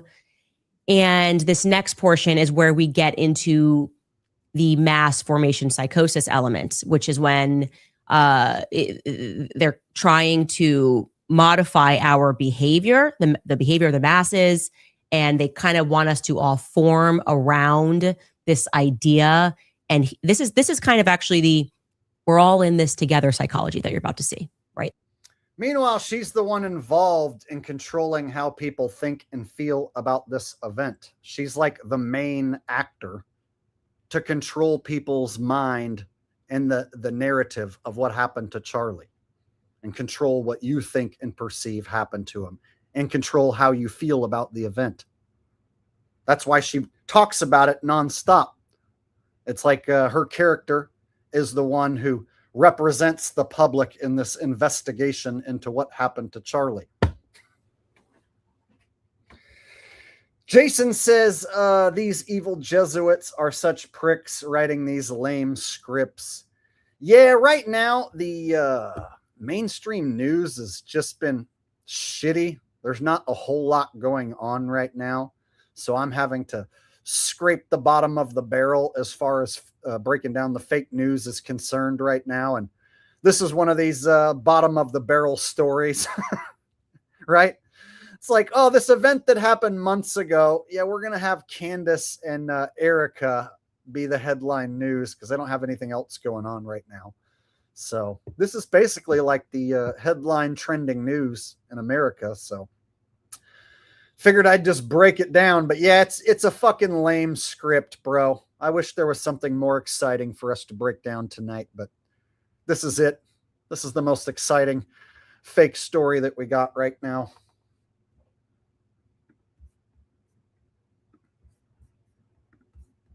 The higher calling element of the psychological conditioning. You guys are focusing on the minutia. in some of this stuff that is online. Yeah, I think it's really, and Glenn, I'll honestly, be honest. I feel bad. I It's am mentally, not. I am not going it's to mental waste my illness. time. I'm not going to waste my time in combating I wish people, like going Yeah, toe to toe, calling people names. I just, that's just not me. That's not how Charlie operated. There's no reason for me to go down a dark place like that. I'm so tired of the fracture. What drives me nuts is that Charlie, he has worked and provided and has blessed us with so much, like literally his book. He has blessed us with so much wisdom, so much. He's just such a good thought leader. He blessed us with laser focus on the mission. I got to point out, I didn't even know who Charlie was until he died, allegedly. Never even heard of this dude until he supposedly died. And there were several people who said the same thing, like, I didn't even know who this guy was. And now his spouse, Erika, almost seems like more famous or infamous than Charlie ever was, right? Erika's on TV every fucking day in mainstream news now, right? It's like one of the most recognizable people in America at this point. Meanwhile, like if we go back to just before September, before this incident supposedly happened, I didn't even know who Charlie was. I never made any videos about him, never talked about him. Nobody in my audience ever brought him up. But they've turned this into like such a big deal to people that they compare it to JFK, which is another psychological operation, right? So they compare Charlie Kirk's death with JFK's assassination. And they do the same thing with the public. They get you to go down these conspiracy theory rabbit holes of who done it. Who done it? Who did it? Who done it? The one thing they don't want you to do is even consider the notion that nobody done it, that it wasn't done. That's the conclusion they don't want you to come to. When it comes to any assassination, they don't want you to come to the conclusion that it wasn't done. No, that's why they have the whodunit theories there, to keep you firmly invested in the story that they scripted. Thank you, Kevin Arnold, for the super sticker. Kevin Arnold from the Wonder Years, who used to date Winnie Cooper, his older brother Wayne, right? This is him from the show The Wonder Years. Yeah, the Kevin Arnold. Just kidding. It's not. I just say that because I'm stupid. It's a joke every time Kevin Arnold sends me a super chat. I always say it's Kevin Arnold from the Wonder Years, which is a really old show that probably most people here don't even remember anyway. All right. On saving this country. But instead, we're so focused on who did what. Like, yes, we will figure all that out. Yes, this is a murder case. He did not die in a car crash. Yes, that will be handled. But my husband's legacy is not about his murder. My husband's legacy is what he left behind. I just reject that. I just reject that. Candace is such a fucking derp. Any of the simps who follow this person, there's no hope. If you go look in Candace Owens' comment section, it's like, Candace is the most wonderful truther in the world. I'm so glad she's helping get to the bottom of what happened to Charlie Kirk. Erika's clearly lying. I'm so glad Candace is exposing that Erika is acting strange. It seems like maybe she might be involved in her husband's murder. Hopefully Candace Owens can get to the bottom of it, right? These Candace fucking simps. Literally no hope for these idiots. The same goes for the Tim Pool simps or the fucking Nick Fuentes simps. Same shit. They're duped just as badly. If you follow any of these right-wing talking heads and listen to any of their narratives about what they think happened to Charlie, you got duped. You're right where the government wants you to be, being a duped, useful idiot, following their fucking shill puppets who are leading you down the conspiracy theory rabbit holes filled with bullshit. Kreger coming in with a donation, super sticker. Thank you very much, Kreger. Both Kevin Arnold and Kreger with the same super stickers or similar super stickers. Then it looks like Hillbilly Hank just came in with a super chat donation. Hillbilly Hank says, hello, Archaic's Jason sends his regards. I have been proven since I've been here on YouTube that we do indeed live in a simulation, and I drink bourbon whiskey in my coffee every morning. Helps put a little pep in my step. In fact, I got a little bourbon whiskey in my coffee right here.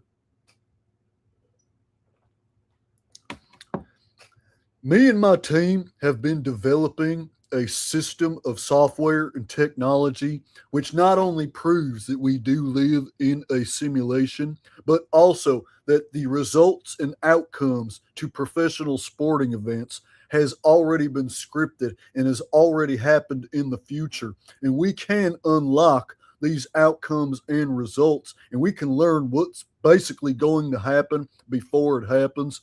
If you send me $500, I'll send you a thumb drive with all of the new technology and software in order to beat the sports betting organizations. You will literally be making 6 figures a month with this information. I've been going to Vegas every week, and I've been coming back with more than 6 figures. Now, every time I go to Las Vegas, I do have to register with the state of Nevada because I am a former sex offender. So every time I go back to Nevada, I have to register with the state and let them know that I am there. However, my past is not going to haunt my future, and what happened in the past stays in the past. I'm a new man now, and I'm here to sell you the truth. Okay. Sounds good, Jason. Where do I send the money?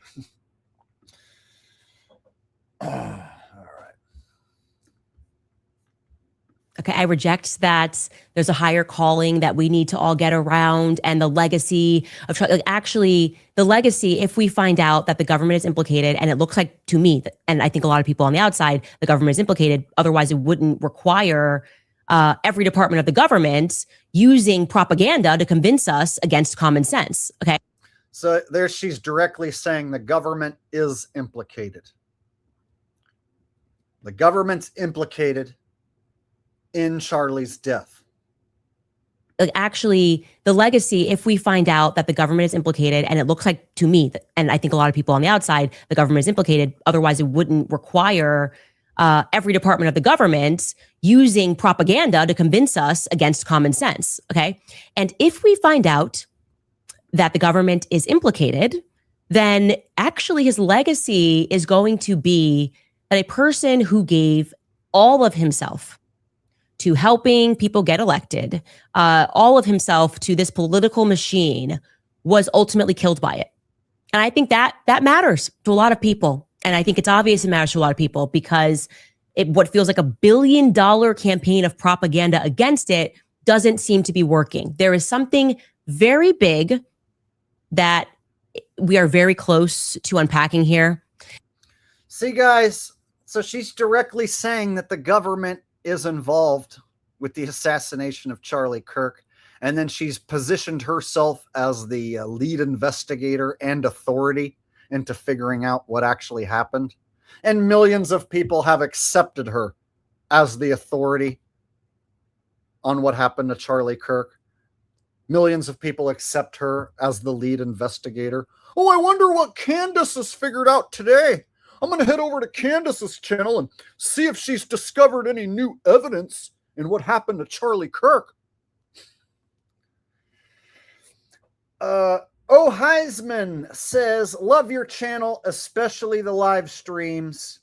Everyone hit that like button. You know what? That's a good idea. We've got about 500 people watching. That's a pretty good crowd. If you guys are enjoying what I have been doing tonight, if you guys are enjoying the stream, hook a brother up with a thumbs up. It does help. The more thumbs up I get, it seems like YouTube promotes the stream a little bit more. And so if you can just take a quick second, whether you're watching the replay or whether you're watching live right now, hit the thumbs up button. It would be very greatly appreciated by me, the guy running this stream.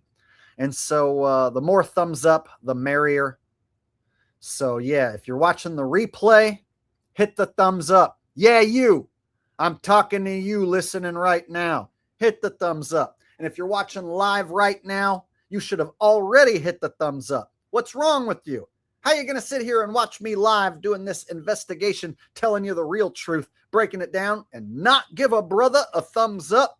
You know I deserve a thumbs up. I deserve a thumbs up from every single damn person who sees this. So do what's right. Hook me up with that thumbs up, which I rightfully deserve. Okay? All right, now I'm just getting aggressive. You better hook me up with a thumbs up, bitch. Otherwise, I'll bitch slap your ass. There. I'll threaten the bitch slap my audience if they don't hit the thumbs up button. That should do it. That should get everyone hit the thumbs up. All right, now I'm just getting silly. Getting silly. But it looks like Kelly Yamaguchi likes it. So I guess it's all good.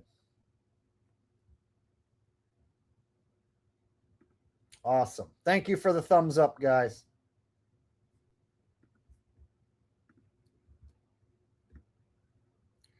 Am I getting another super chat for a Richie from Boston request? We've had quite a few Richie from Boston requests tonight. Doxological Thinker says, Richie from Boston thinks the government used the nanobots to get Kirk. So here's the deal. Candace Owens is lying, and I believe she is purposely lying about what happened to Charlie Kirk. There's no doubt in my mind Charlie Kirk is indeed dead. However, I don't believe for a second that Tyler Robinson was the one who killed him. In fact, I think the government is implicated. The government is involved. But Candace Owens is covering up the truth. And the real truth is the Chinese nano drones is what killed Charlie Kirk. That's the real truth. You're not going to hear that on any other channel besides this one. I've been telling people about Chinese nano drones for years, and quite frankly, hardly anyone's listening. But this is the truth.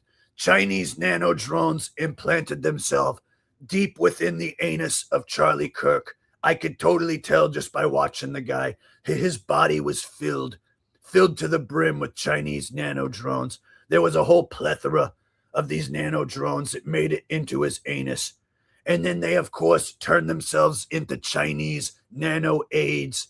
And that is exactly what happened to Charlie when he died.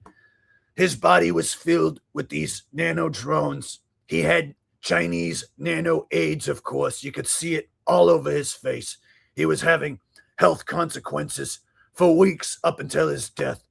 So the second he died, people were thinking he got shot. No, those were the Chinese nano drones exiting his body. He was literally filled with billions of little Chinese nano drones, so many that there was no place left to go. So once his body was overridden with the Chinese nano aids, they exited his body through his neck, which of course caused people to think that he got shot in the neck. This is, of course, the real truth that you're not going to hear anywhere else. And if you don't want the same thing to happen to you, you're going to want to vape 100% organic Bible vape juice. Use my promo code down below. You get 40% off your first 10 carts of organic Bible vape juice made from 100% pure holy water and recycled Bibles. I vape at least 1 to 2 carts every day to make sure that my body is nano drone free. But of course, you can take my advice or don't. I really don't care. Like, share, subscribe, or don't. I'm out. There you go. There you go. It's like Jonna likes it. Looks like Sunflower likes it. Looks like Kevin likes it. All right. All right. And it looks like Big Money Bob just gifted another 5 memberships. If you are one of the lucky people who received a gifted membership from Big Money Bob, go ahead and thank Big Money Bob. He's right there in the live chat, gifting out memberships. What a nice thing to do. And Mike 6 says, Jake, when you end the live stream, sing us a song. Last week's footy bumping, you mean booty bumping, was awesome. That was some badass playing, badass bass playing. Oh, thank you very much. Yes, last week I started the stream by slapping some bass, and then I ended the stream playing one of my original slap bass songs from a long time ago. So if you want to check that out, that was in my last stream. But perhaps tonight, just for you, I'll end with another song. All right. Thank you very much, Mike 6. I appreciate the multiple donations tonight. And I'll see what I can do as far as providing some music tonight before the stream ends.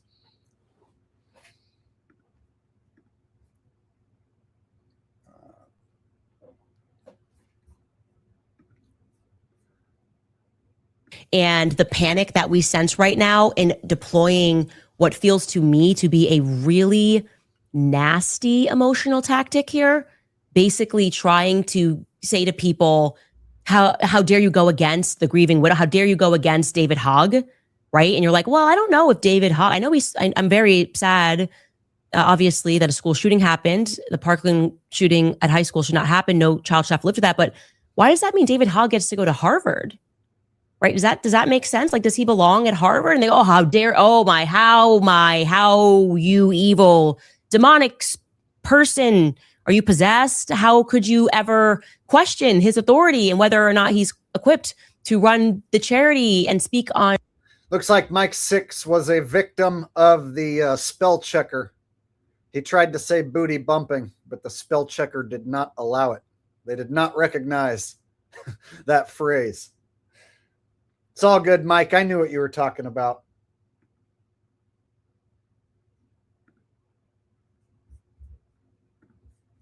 And, gun issues. He survived a school shooting. That's what they're doing right now. And then she brings up Hogg, talks about how he survived a school shooting. See the type of things that Candace talks about? Gun issues. He survived a school shooting. That's what they're doing right now. And I want to also say that why I don't love these interviews, and I say this with great deference to Erika. And in the beginning with some of these interviews, I said, look, like, of course, they're going to want to make sure they screen these questions. Like, she's going through a lot. All right.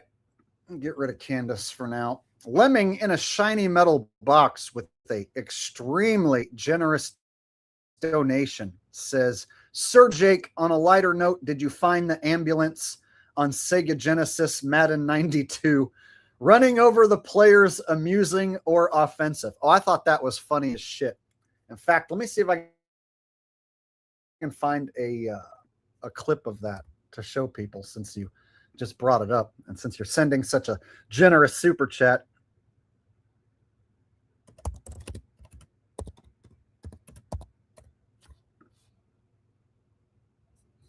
All right, I think I found a clip. Hopefully this shows what you're talking about.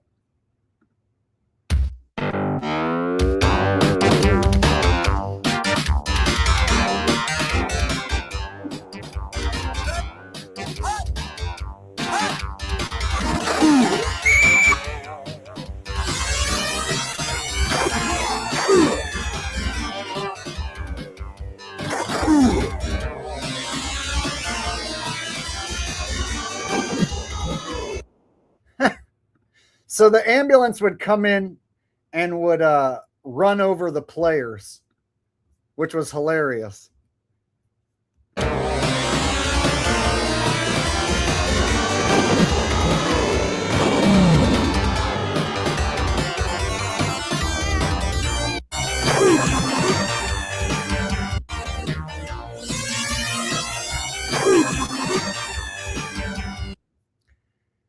That's some classic Sega Genesis action for you. Thank you very much for reminding me that the ambulance used to run over the players. I almost forgot, but since you reminded me, now it's locked in my memory for life. I shall never forget what it felt like when I was a kid playing Madden 92, watching the ambulance run over the players. Thank you for reminding me. Ah, the beauty of nostalgia.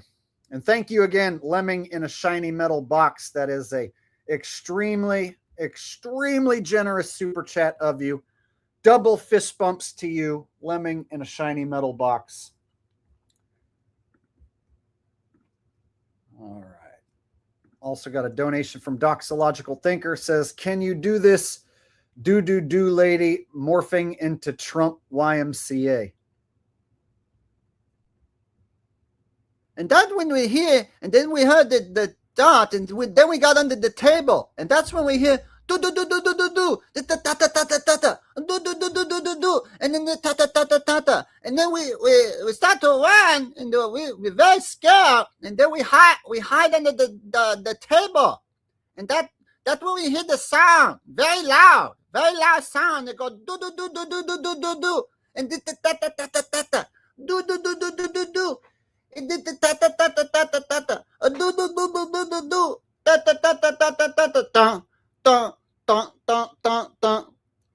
Young man, there's no need to be down. I said, young man, just get yourself off the ground and let's go there to the YMCA because it makes me feel so happy. Oh, yes, now I do my dance. It's fun to sing at the YMCA. My favorite song is freaking YMCA. Yay. Because they've got young men there and you can have a good meal. Quite frankly, I like how I feel. Young men, you know that I love young men. So I go there to the YMCA. It makes me happy. And then I do this little dance. And all my MAGAs love it. Ooh, yes. Ooh, it's fun to freaking stay at freaking YMCA. My favorite song is freaking YMCA. Hey, because there's young men there, and you know I love young men. I like to hang out with all the boys.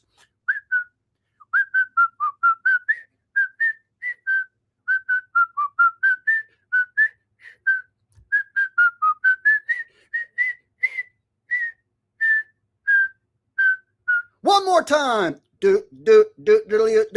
Fun to freaking stay at freaking YMCA. I really love this place. It's YMCA. Yay. We're gonna install Trumptricity there. Have a heck of a time. And quite frankly, I like how it feels. There you go. The gayest song of all time. And the do lady. I had a hard time figuring out how I was going to morph the do lady in to the Trump YMCA song. There's like, there's not really a strategic way to go about doing that. So I just had to be like, do YMCA. just go from one right into the other. I was confused on how I was going to morph those two things together. I was like, fuck it. I'll just do one and then the other. All right. Thank you, Doxological Thinker, for your unique comedic suggestion. I don't believe I've ever been asked to do that before. All right.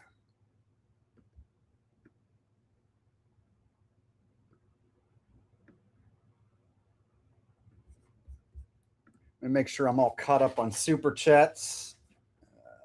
Morphing Lady. Lemming in a Shiny Metal Box. Mike 6.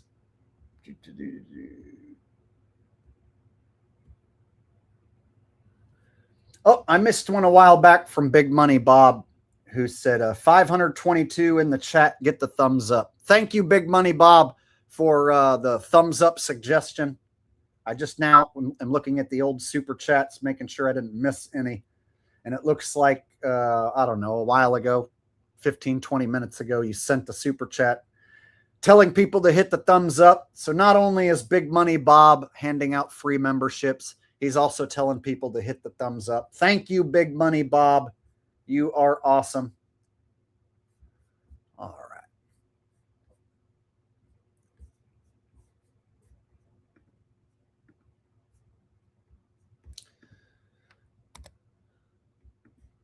All right. So with that said, I think there is a Erika Kirk song that we can check out.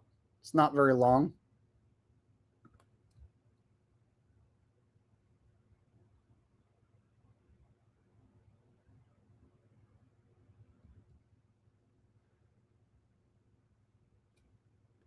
If I can find it.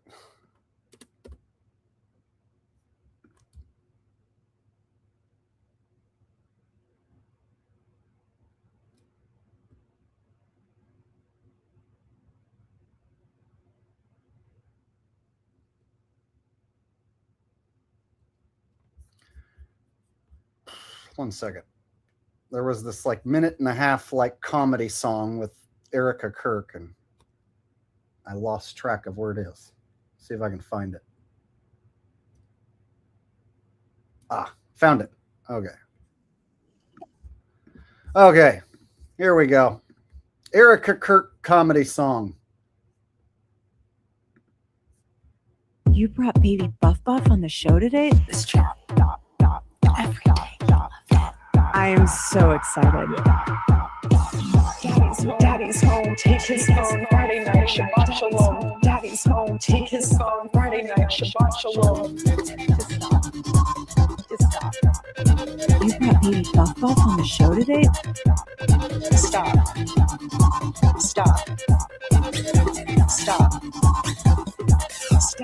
Daddy's home, take his phone, Friday night, Shabbat Shalom. Daddy's home, take his phone, Friday night, Shabbat Shalom. I am so excited.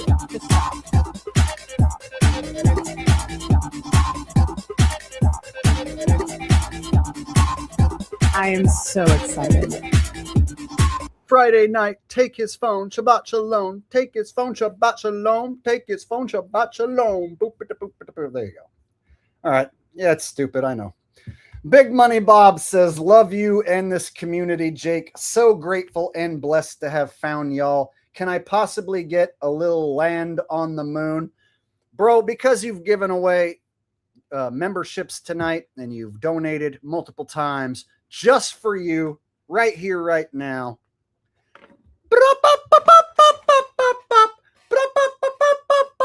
Land on the moon, we'll land on the moon. Land on the moon, we'll land on the moon. Land on the moon, we'll land on the moon. Hey, take the rover, we go to the moon. And then you know that we come back soon. Rove to the left, rove to the right. Cause bitch, you know that we rove all night. We land on the moon, we land on the moon. Land on the moon, we land on the moon. Land on the moon, we land on the moon. Yes, my friend, we will come back soon. We take the rover, we go to the moon. Yes, you know we're gonna come back soon. Rove to the top, rove down low. We rove so much we got no place to go. We land on the moon, we land on the moon. Land on the moon, we land on the moon. Land on the moon, we land on the moon. Yes, my friend, we will come back soon.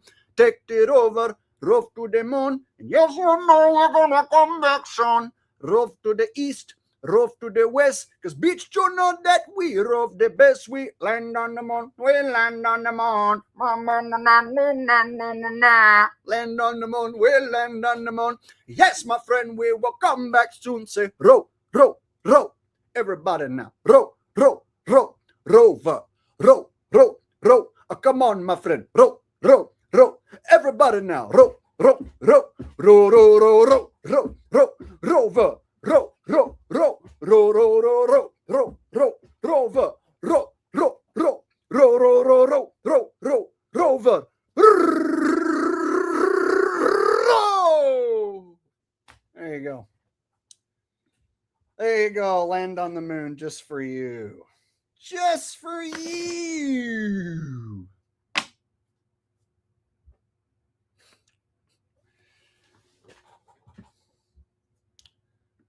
Oh, it's ridiculous. I'm still singing that silly song after all this time. It's been like over 2 years since I made fun of the Indian moon landing. So I made a video making fun of the Indian moon landing where they sent a rover to the moon, supposedly. It was fake as fuck. And I made fun of it. And I made up the chorus, the Land on the Moon chorus. And then people started wanting me to sing it. And then I started making up lyrics to it whenever people would want me to sing it live. And then it turned into this reoccurring thing where people would ask me to sing Land on the Moon.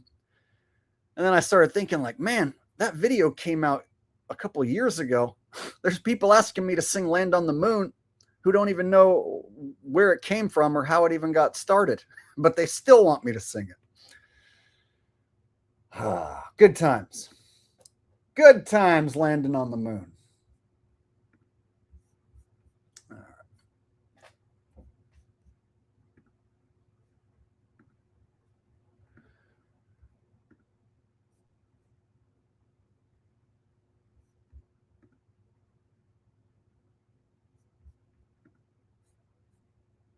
All right. Well, I think I'm about done with Candice Blowens, Candace Owens, and Erika Kirk. I'm about done with Eric and Candace, if you know what I'm saying. About bored of them.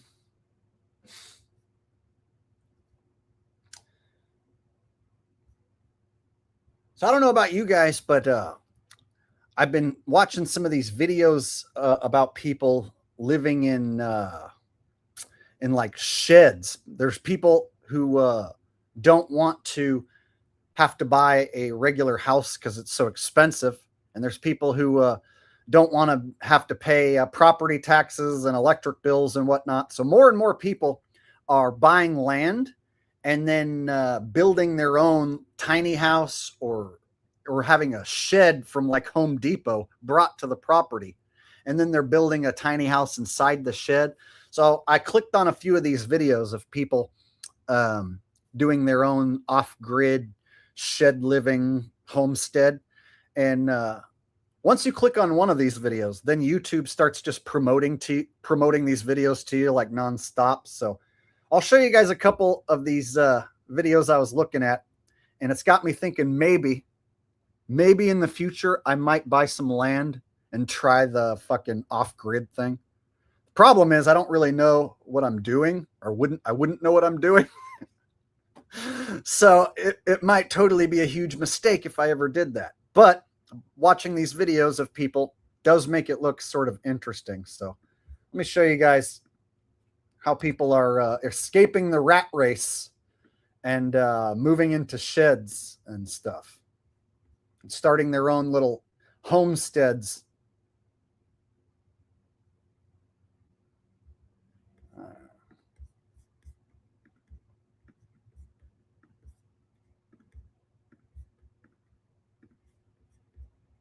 Check this out. Could you live in a 10 by 20 cabin? It's almost been a year ago that I started to build this cabin, and it's a 10 by 20 with a 4-foot wraparound deck around the entire cabin. There's also a pergola outside for an outdoor kitchen. I moved off grid to the high desert 6 years ago with plans of starting a homestead. I was interested in growing my own food and building my own house and, well, starting a homestead, and that's what I did. And today I'm going to focus on telling you a little bit more about why I built a 10 by 20 cabin. Well, I'm kind of a minimalist anyway, and I didn't have a huge amount of money to build a massive house, and, well, a small cabin like this serves the purpose for me. It does everything that I need it to. This porch adds a huge amount of shade and prevents too much rain from hitting the cabin. Just quite a bit of extra space.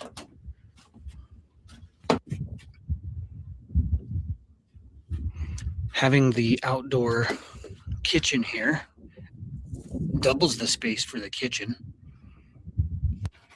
If you can imagine having a little bit of company, maybe cooking out here would be convenient, or a little extra space for Thanksgiving or something like that.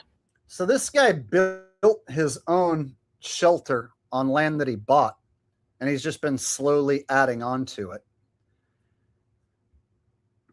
And then the inside of this cabin actually does look really cozy. And it got me thinking, like, I don't really have much building skill, but I am interested in learning how to build my own shelter because I think that that would be a very useful skill. So after watching a few of these videos, I actually started thinking, like, man, I wonder if this is an option for me in the future to like build a tiny home for myself, or maybe I could get a couple people and hire them to help me and build a tiny home, because homes are super expensive. And I don't, as a single guy, I don't really need a big place. So I'm looking at something like this and thinking, is this even possible for me? Maybe it isn't, but it's kind of fun to think about since I started checking out these videos. I've got a door that goes directly into the kitchen and a set of doors at the front. Just about everything I built myself, including the hinges and putting windows in and building a door to put some plants and things like that. And this space above the living room seems like kind of a vaulted ceiling, you know? It makes it seem a lot larger. Full size set of stairs here because I have dogs, and in fact I've usually got a couple of them. I mean, it looks really cozy to me. So I'm a single guy. You know, I'm used to renting a room. And so when I look at something like that, it makes me a bit jealous. Like, maybe I want that. But then comes the problem, like, I've never built a cabin, right? And my skills as far as woodworking and craftsmanship like that is pretty minimal. So chances are I would make a lot of mistakes. So if I was to try and build my own house like this, there's a good chance it would not be built very well, which is not good. But nonetheless, there's something to this that I really like, that, you know, if housing is becoming so unaffordable and unattainable to most, and a regular, you know, house in a neighborhood is like $300,000 for just some regular shitty house. Meanwhile, you could build one like this for well under $100,000. Let's say you build one like this for $30,000, right? To me, this is a cozy little place if you're a single guy. Just if you're a single guy and you have a dog, I don't know, there's something about this that looks intriguing to me. In bed with me at night. And so everything in here has multiple uses. The couch here slides out and can be used as a bed. The table here folds up. As you know, we're going to be implementing Trumptricity into all of your homes very, very soon. Perhaps by the end of 2026, all of your homes are going to be running on Trumptricity. It's literally going to revolutionize technology as we know it. Conventional electricity is old. Let's face it, it's dusty, it's crusty, it's outdated. Whereas Trumptricity is leaner, greener, meaner, far superior than conventional electricity ever dreamed of being. Once we have all of America running on Trumptricity, that's when, of course, we're going to be hearing from places like China. They're going to want a piece of this Trumptricity. And we're going to be happy to sell China some of our Trumptricity, but we're going to tariff the living hell out of China. They're going to pay triple the cost for Trumptricity, and they're not going to have a choice. They're going to realize that electricity is outdated. They're going to want some of our Trumptricity. So after we charge China an arm and a leg for our Trumptricity, we're going to literally generate trillions and trillions and trillions and trillions. Scratch that, quadrillions and quadrillions and quadrillions in China. There you go. And you can move it up out of the way, or you could have dinner here. And soon I'll have a fireplace in the corner here that will also have an oven and a cooktop on top. I'm going to redo the counter. All right, so not a bad looking place. And this guy's got a nice property in northern Arizona. So this guy's called Frugal Off Grid. And his property is in the high desert. Imagine the government doesn't want you living like this. Because when you escape the modern system, you stop paying for things that they benefit from. In 2020, I walked away from the debt, the bills, the grind, and chose a lifestyle that they never expect you to choose. The government keeps you trapped in an endless cycle of living check to check with mortgage, groceries, bills, and if you stop paying, they'll take it all. Most people's very most expensive bills are either rent or mortgage and groceries, and then utilities. Now imagine if today you stopped having to pay rent or mortgage, and therefore you were able to invest that money in yourself and building the infrastructure for your homestead. All right. And so there's people asking about, septic and stuff like that. JP says the main thing to figure out is septic and well. Without running water, you're going to feel the grind. So there's some of these off-grid small homesteads where they have a big water tank and they have the water brought out to them. And if you buy water in bulk, apparently it's cheaper. So I've seen some of these off-grid homesteads. They got like a big plastic container filled with water, and then they can also truck in their water. And then they have these composting toilets and stuff. So there's different ways to do it where you don't have conventional plumbing or conventional running water or electricity. And then another thing with that a lot of these homesteaders are doing is the solar. So they'll have solar panels, and then they'll have that connected to batteries and power banks to run whatever they need. And so a few of these guys have such a nice solar system that they can power a air conditioner and a heater and a fridge and a freezer and still not have a electric bill. So it would definitely take some investing. You'd have to invest your time and money into building this and buying all the materials. But if you knew what you were doing, and then you were able to cost effectively build yourself a little small homestead on your own land, and then avoid the cost of electricity and the absorbent cost of the home itself and mortgage payments, if you could avoid all that, the upside is that you get to live for a lot cheaper. But you also are basically like camping and roughing it all the time, So there's definitely some ups and downs to it for sure. Doxological Thinker says, you could hire me. Used to build pole buildings, but I literally got fired because I was too good. You got fired for being too good of a builder? You sound like the guy I would need.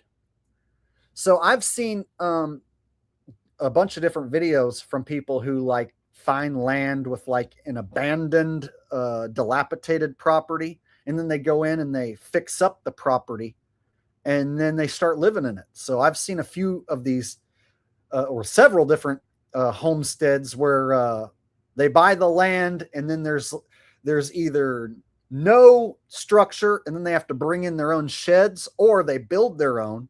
Or sometimes there is an existing building, but like I said, it's dilapidated and was trashed by the former owner. So some of these videos are about cleaning up the abandoned property and fixing it up, and they get a shitload of views. So I saw this one girl getting hundreds of thousands of views just cleaning up her abandoned property. And then every video where she's fixing it up, she just explains how she's fixing it. and she's getting tons of views. And so it's a very popular trending thing right now to go off grid, have your own property, do the homesteading thing, cut down on your bills by installing solar. And so all this stuff is getting more and more popular. And so if you watch some of these videos, then YouTube will start recommending more and more and more and more. And then you get to see people in the backwoods of West Virginia doing the homestead thing, people in the desert doing the homestead thing, and people, having Home Depot sheds brought onto their property and then turning the sheds into housing. So when you see people turning these sheds into housing, you realize that the housing epidemic in America and around the world could be solved, that there is enough money and resources that you could give basically everybody some sort of little tiny shed home. Like, homelessness could basically be fixed in almost every city if you just gave people a place to go, even if it was something as simple as a fucking shed where they could lock themselves up and sleep at night. That would give them a place to go so that they aren't out on the streets, So the more and more I saw this tiny home and people living out of sheds thing, the more I started thinking that there's something to it. Affordable housing should be available for basically everyone. There shouldn't be so many people going homeless and going hungry. And when you see how cheaply people can live out of a shed without electricity and without all these gadgets and gizmos and whatnot, and how cheap it is, there shouldn't be people who get to have multiple billions of dollars while other people, die going hungry in the street. So the more and more I saw about this tiny home thing and living out of shed thing, it started making me wonder, like, is it possible to cheaply build your own home and beat the system? Because I like thinking of ways to beat the system, not have to pay the property taxes, not have to pay all the bills, but still have your comforts and amenities that you want and need. So by watching all these different videos, it got the wheels turning in my head that maybe one day I might be able to afford an alternative way of living rather than for sure not being able to afford an extremely expensive home, because homes in California are like $400,000 for a shitty house. So when I see someone build their own house for $30,000, I'm like, maybe there's something to this,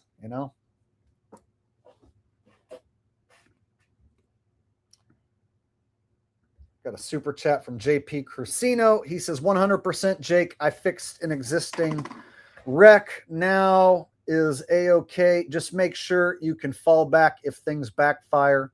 We have winter here, so it can get pretty bad.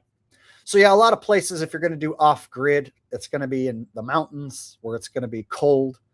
So yeah, a lot of the land that is available where they'll allow you to do this is going to be in a place where the winter is brutal. So there's a lot of restrictions. That's another thing. You have to have land that's unrestricted. So you don't want to buy land and then find out that you can't park a trailer on it. You can't have a homestead. And sadly, that is the case with a lot of land. But there are states that do allow people to do the homesteads, park your camper on it and live off the land and build your own structures. But typically it's way out in the middle of nowhere, way out in the sticks. So definitely some challenges there, but there's something about this lifestyle that looks interesting to me. Thank you, JP Crucino. I appreciate that, buddy. So check it out. I'll show you guys a woman who has a very small channel and she doesn't get that many views. So I was looking for people who aren't YouTube plants. Like, I don't want to watch somebody who has hundreds of thousands of subs in a beautiful homestead property and they get hundreds of thousands of views and they have a check mark next to their name. No, I want to see the person who's like struggling to figure out how to do it, who's got a small channel, who's a real person. So I found this one lady who bought like 20 acres of land in California, and then she had 2 sheds delivered to the property, but she doesn't have a fucking clue what she's doing. So there's no like actual homesteading going on. It's just like a bunch of shit and sheds out in the desert. But she has her mother and her child with her. Here, I'll show you guys who I'm talking about. So I'm watching all these different people do it. And so I'll show you what it looks like when a smaller channel, some lady tries to do it out in the middle of nowhere, what it looks like.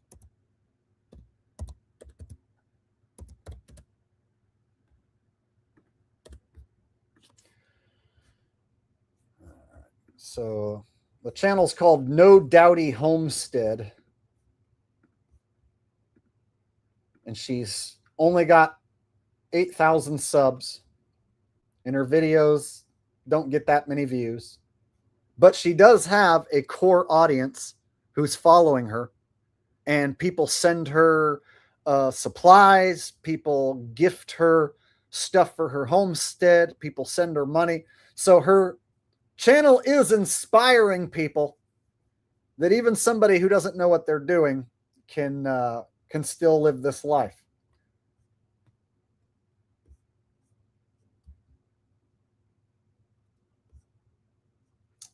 Here, I'll find one.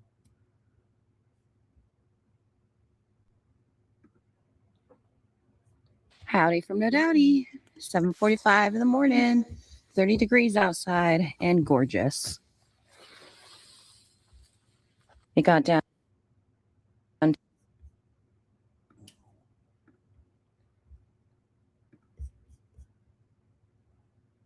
to 43 degrees last night in the shed, and it was about 30 degrees outside. So not bad. I did wake up though at 2:30 in the morning and start the heater. I had to go to the bathroom. So this lady's in the desert of California, and she brought her mother and her son, bought this land in California, had 2 sheds from Home Depot delivered, and just started making a go of it without any fucking experience or know-how. Bought a couple sheds and some land and is making a go of it. And has a whole YouTube channel about how she doesn't really know what she's doing. So started the heater in the middle of the night. So that definitely helped keep the temperatures up. Have we thought about consolidating all of us into one shed because of the heat? And I pulled in the little dresser from outside and I put some plywood on top of it. Now we have all our canned goods and spices in those 4 drawers. And if we go upstairs, you can see I am beginning to try and make some sort of order up here. That is the left side of the loft. This is the side. So guys, this is a shed that she's in the process of converting into a home.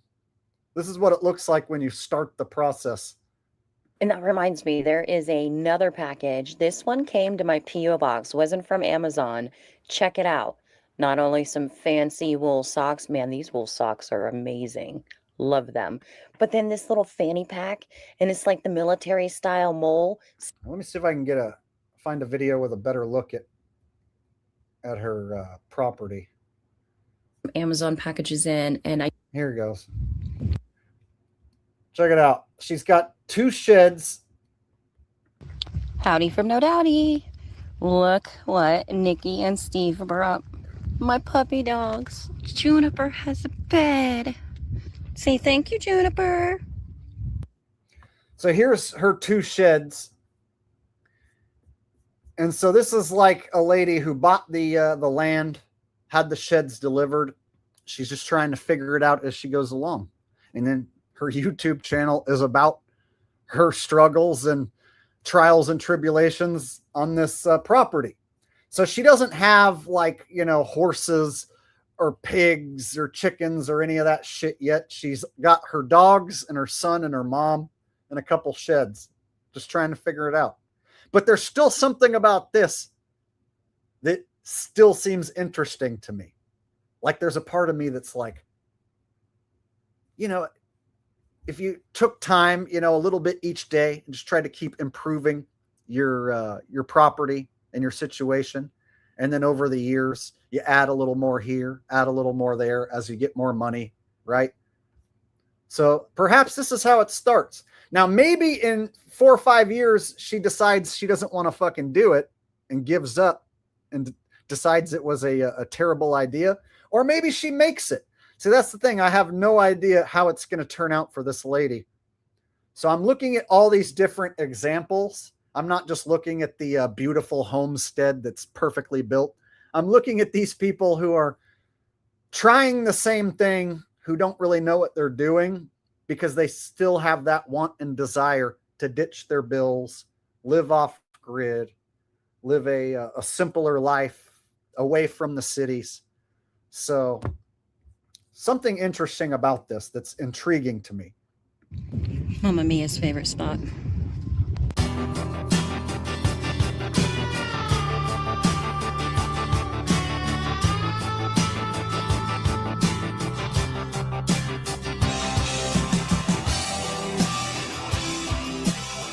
There she is washing her hair out of this plastic jug in a fucking bucket, right? And here's what I was talking about with the water. She doesn't have running water, but she's got this, I don't know exactly how many gallons this is, but this big water tank right here. She gets her water delivered. They fill this tank up. I think she said she was paying 2 cents a gallon for water. 2 cents a gallon. You fill this thing up.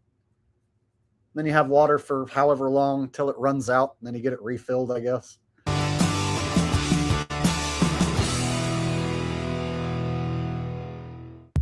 Howdy from No Doubty. I forgot that I had a computer that has a camera. So she's just this lady, no man around, just trying to make it happen for her and her son and her mom. Here's what she came up with 3 hours ago. Howdy from No Doubty. I think it's official. I think winter is officially entered my town because the windstorm right now is averaging 20 to 30 mile per hour wind. Look at this. It's winter and it's windy and she's making a fucking go of it, man. She's out there without a man, with her mom and her son, like trying to make a fucking go of it. And she seems happy. She doesn't seem miserable. She seems happy and cheerful in all of her videos. And then there's people helping out, sending her stuff, sending gifts, sending dog food. And it's going to be a miracle if any of this stays standing up by the end of the day.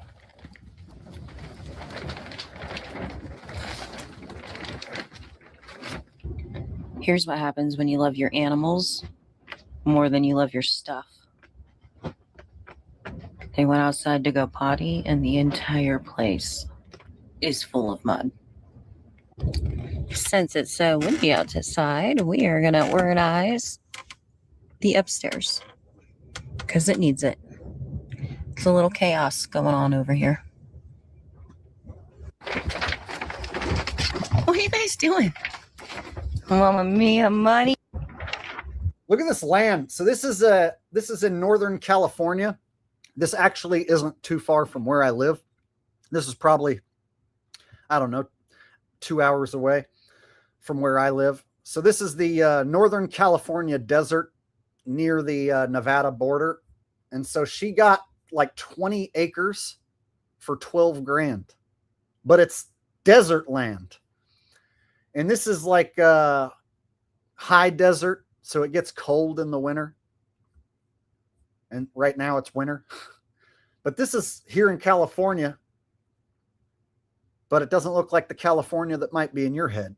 But that's where she's at, California. Okay, I know it doesn't look like much, but trust me, it is so much more organized.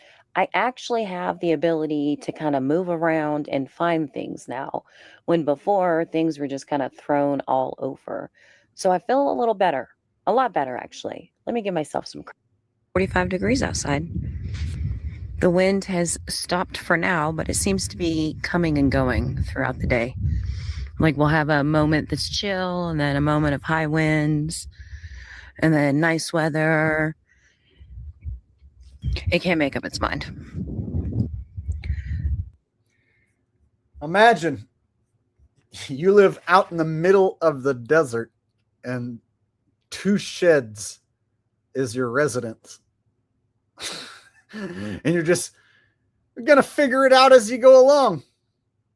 And she seems happy with her choice. Like, she's not like, oh my God, I regret this. I hate this. I'm such a moron for doing this. She seems like she digs this. And there's something about it, even though it looks rough, there's something that looks very peaceful about it. Like, holy shit, it looks very peaceful out there, right? You don't have to worry about, crime and shit. The only neighbor that you can see nearby, you're going to know who the neighbor is. The neighbor's going to know who you are. And you don't have to worry about regular city shit. But you have this whole other problem, all these other problems living out there in roughing it that you have to deal with. So definitely would be culture shock to move out to a place like that. Can't make up its mind. No major damage was done, though. That's impressive. This needs to be picked up over here. But no major damage. I got most of the stuff inside the other tent before the storm came. This is just kind of, like that green bucket's full of wood, that black bucket's full of wood. So I know my land isn't perfect, but this is why I'm still here. I got a really good deal on 20 acres, 19.81 to be technical. 19.81 acres is how many I have, but 20 acres, just let's round up. For me, this phase is about learning and adjusting and observing before I kind of commit to anything permanent. I don't have a full picture of what this property is going to look like every single season. And so you really won't until you live on your own land, right? To me, homesteading isn't about the aesthetics. It's about the ownership, the intention, the living with nature, self-reliance. This is a building stage, not the final chapter. Thank you to each and every single one of you. And thank you for the prayers. I really do appreciate them. I love you. Have a wonderful night.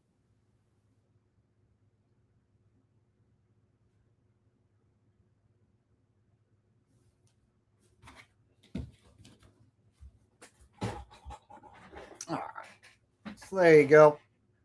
So yeah, if you watch a video like that or any homesteading video, what happens is the YouTube algorithm will assume that that's your new favorite type of content. At least that's what happened to me. So now, because I watched a few of these homestead videos, the YouTube algorithm thinks that that's all I want to see. So now my feed is nothing but just like homestead shit. Before you buy land, here's what you must know. Before you do homesteading, here's the key things you need to know. And so anyway, there's something about it that seems intriguing to me. And, I'm a single guy. I live in California. And when I look at, a regular house that doesn't even look that nice and the price is $400,000, it makes me think that like, I'll never afford that. And even if I had that money, like what's a single guy like me need with a big house?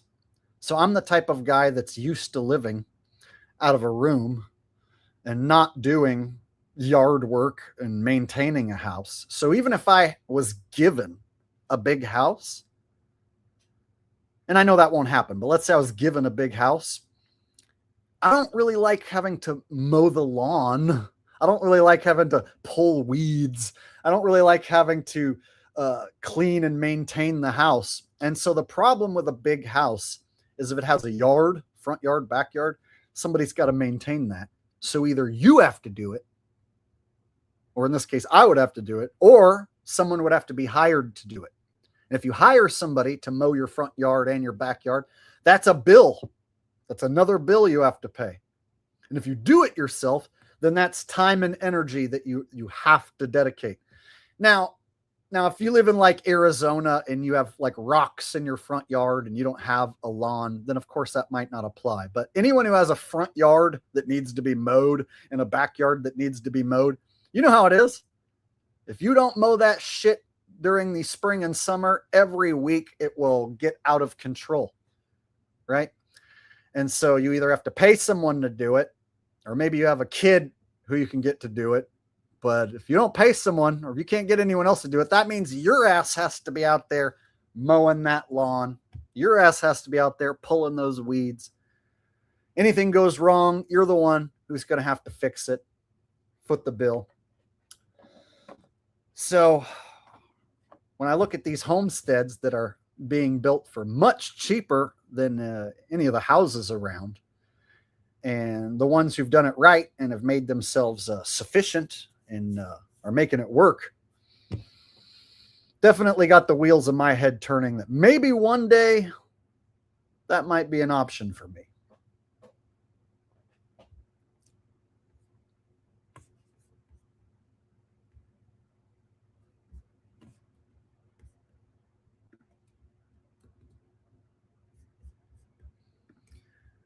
I'll show you one last clip that I saw where like this girl was getting huge views cleaning up an abandoned property and renovating it. It's like what her whole channel was.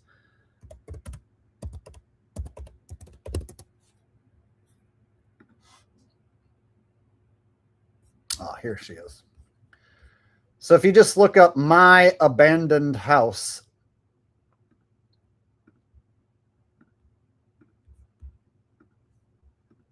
you find this girl who gets so many fucking views. Oh my God. So many views.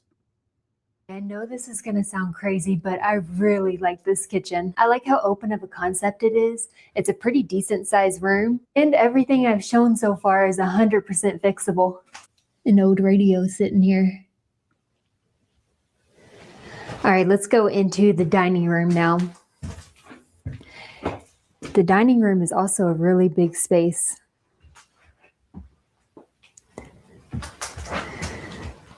There is some water damage right here. That's pretty bad.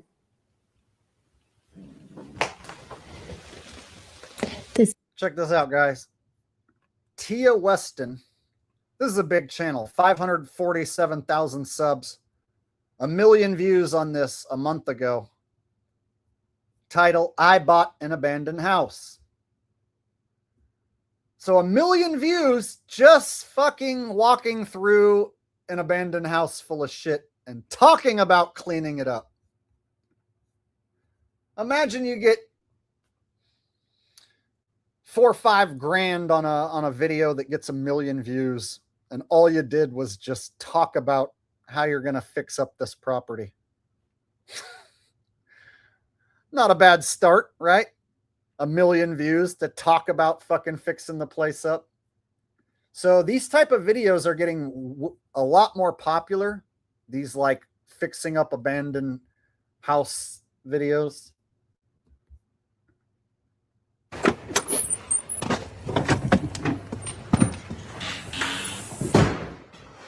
It is time to clean out my scary basement. Over the last 4 weeks, I've been cleaning the main floor, and it's 100% cleared out and ready for demo. Everything that I do on the main floor, I want to do downstairs as well and keep the momentum going on both levels. So first things first, cleaning, then demo, then renovating. So let's go down into the basement and clean. I'm not looking forward to this. It's so dark and I don't have any electric. So this type of content where you fix up old abandoned properties is getting really, really popular to where you can just make entire channels about fixing up properties. And look at these view counts. She's getting 500,000 views on every fucking video, and it's all about fixing up her house. So imagine you get the funding to fix up your house. by talking about how you're going to fix up your house and filming yourself fixing up the house.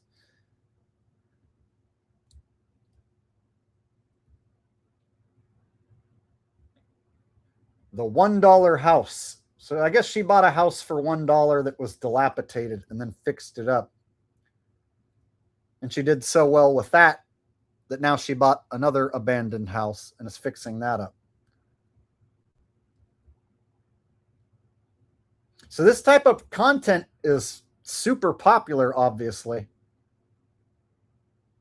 And so if somebody like this is getting all these views, and then somebody like the other lady, the No Doubty homestead out in the desert with only 8,000 subs, even she has a fan base who's watching her each week. She's getting thousands of views just starting out on a shitty homestead where she doesn't know what she's doing. So obviously this type of content is becoming more and more popular, and more people are becoming interested in this sort of lifestyle.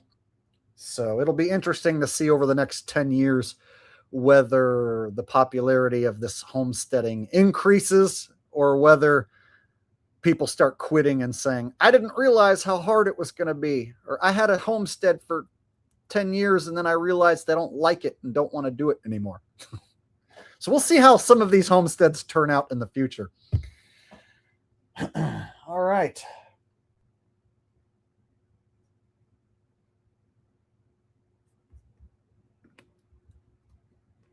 Carmageddon said, did she buy the house in Detroit? That makes sense. I'm not exactly sure where that lady's house is. I didn't watch a bunch of her videos, but that was just an example I was showing. But there's dilapidated old buildings in every state, and there's government auctions and stuff. So there are certain sites and government listings where you can pick these properties up for pennies on the dollar. So if you're the type of person who feels confident in your ability to fix up one of those dilapidated houses, then the opportunity is definitely there to renovate and then make the property worth a lot more money. And then you can either live out of it or flip it and sell it. So it got the wheels turning in my head that I wonder if I was able to use my channel and my resources, and my audience to find a property with one of these abandoned houses, and then have some of my audience who might have skills in renovating a house, have them go halvesies with me or be partners with me in fucking fixing it up and flipping it, or and making content out of it or something. So maybe one day I'll pull the trigger and buy some land and fix up a dilapidated property and make that into content for you guys. I don't know if that would be content you guys would be interested in watching. Jake's homestead. Watch Jake build a house even though he doesn't know what he's doing. Anyway. But right now it is still in the pipe dream category. So who knows if that'll ever happen.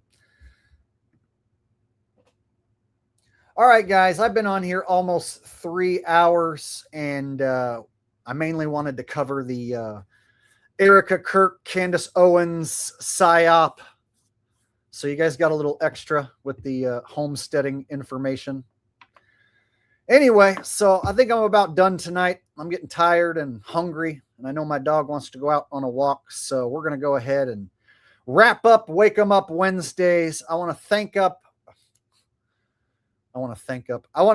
everybody who showed up tonight, and extra big thank yous to all the super chat donations that came in. We had several very generous donations. You guys are the best audience a YouTuber could ever have.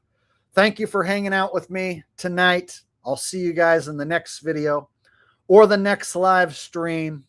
I love you guys. Take care. I'll catch you next time. All right. And with that said, bye-bye. Good night.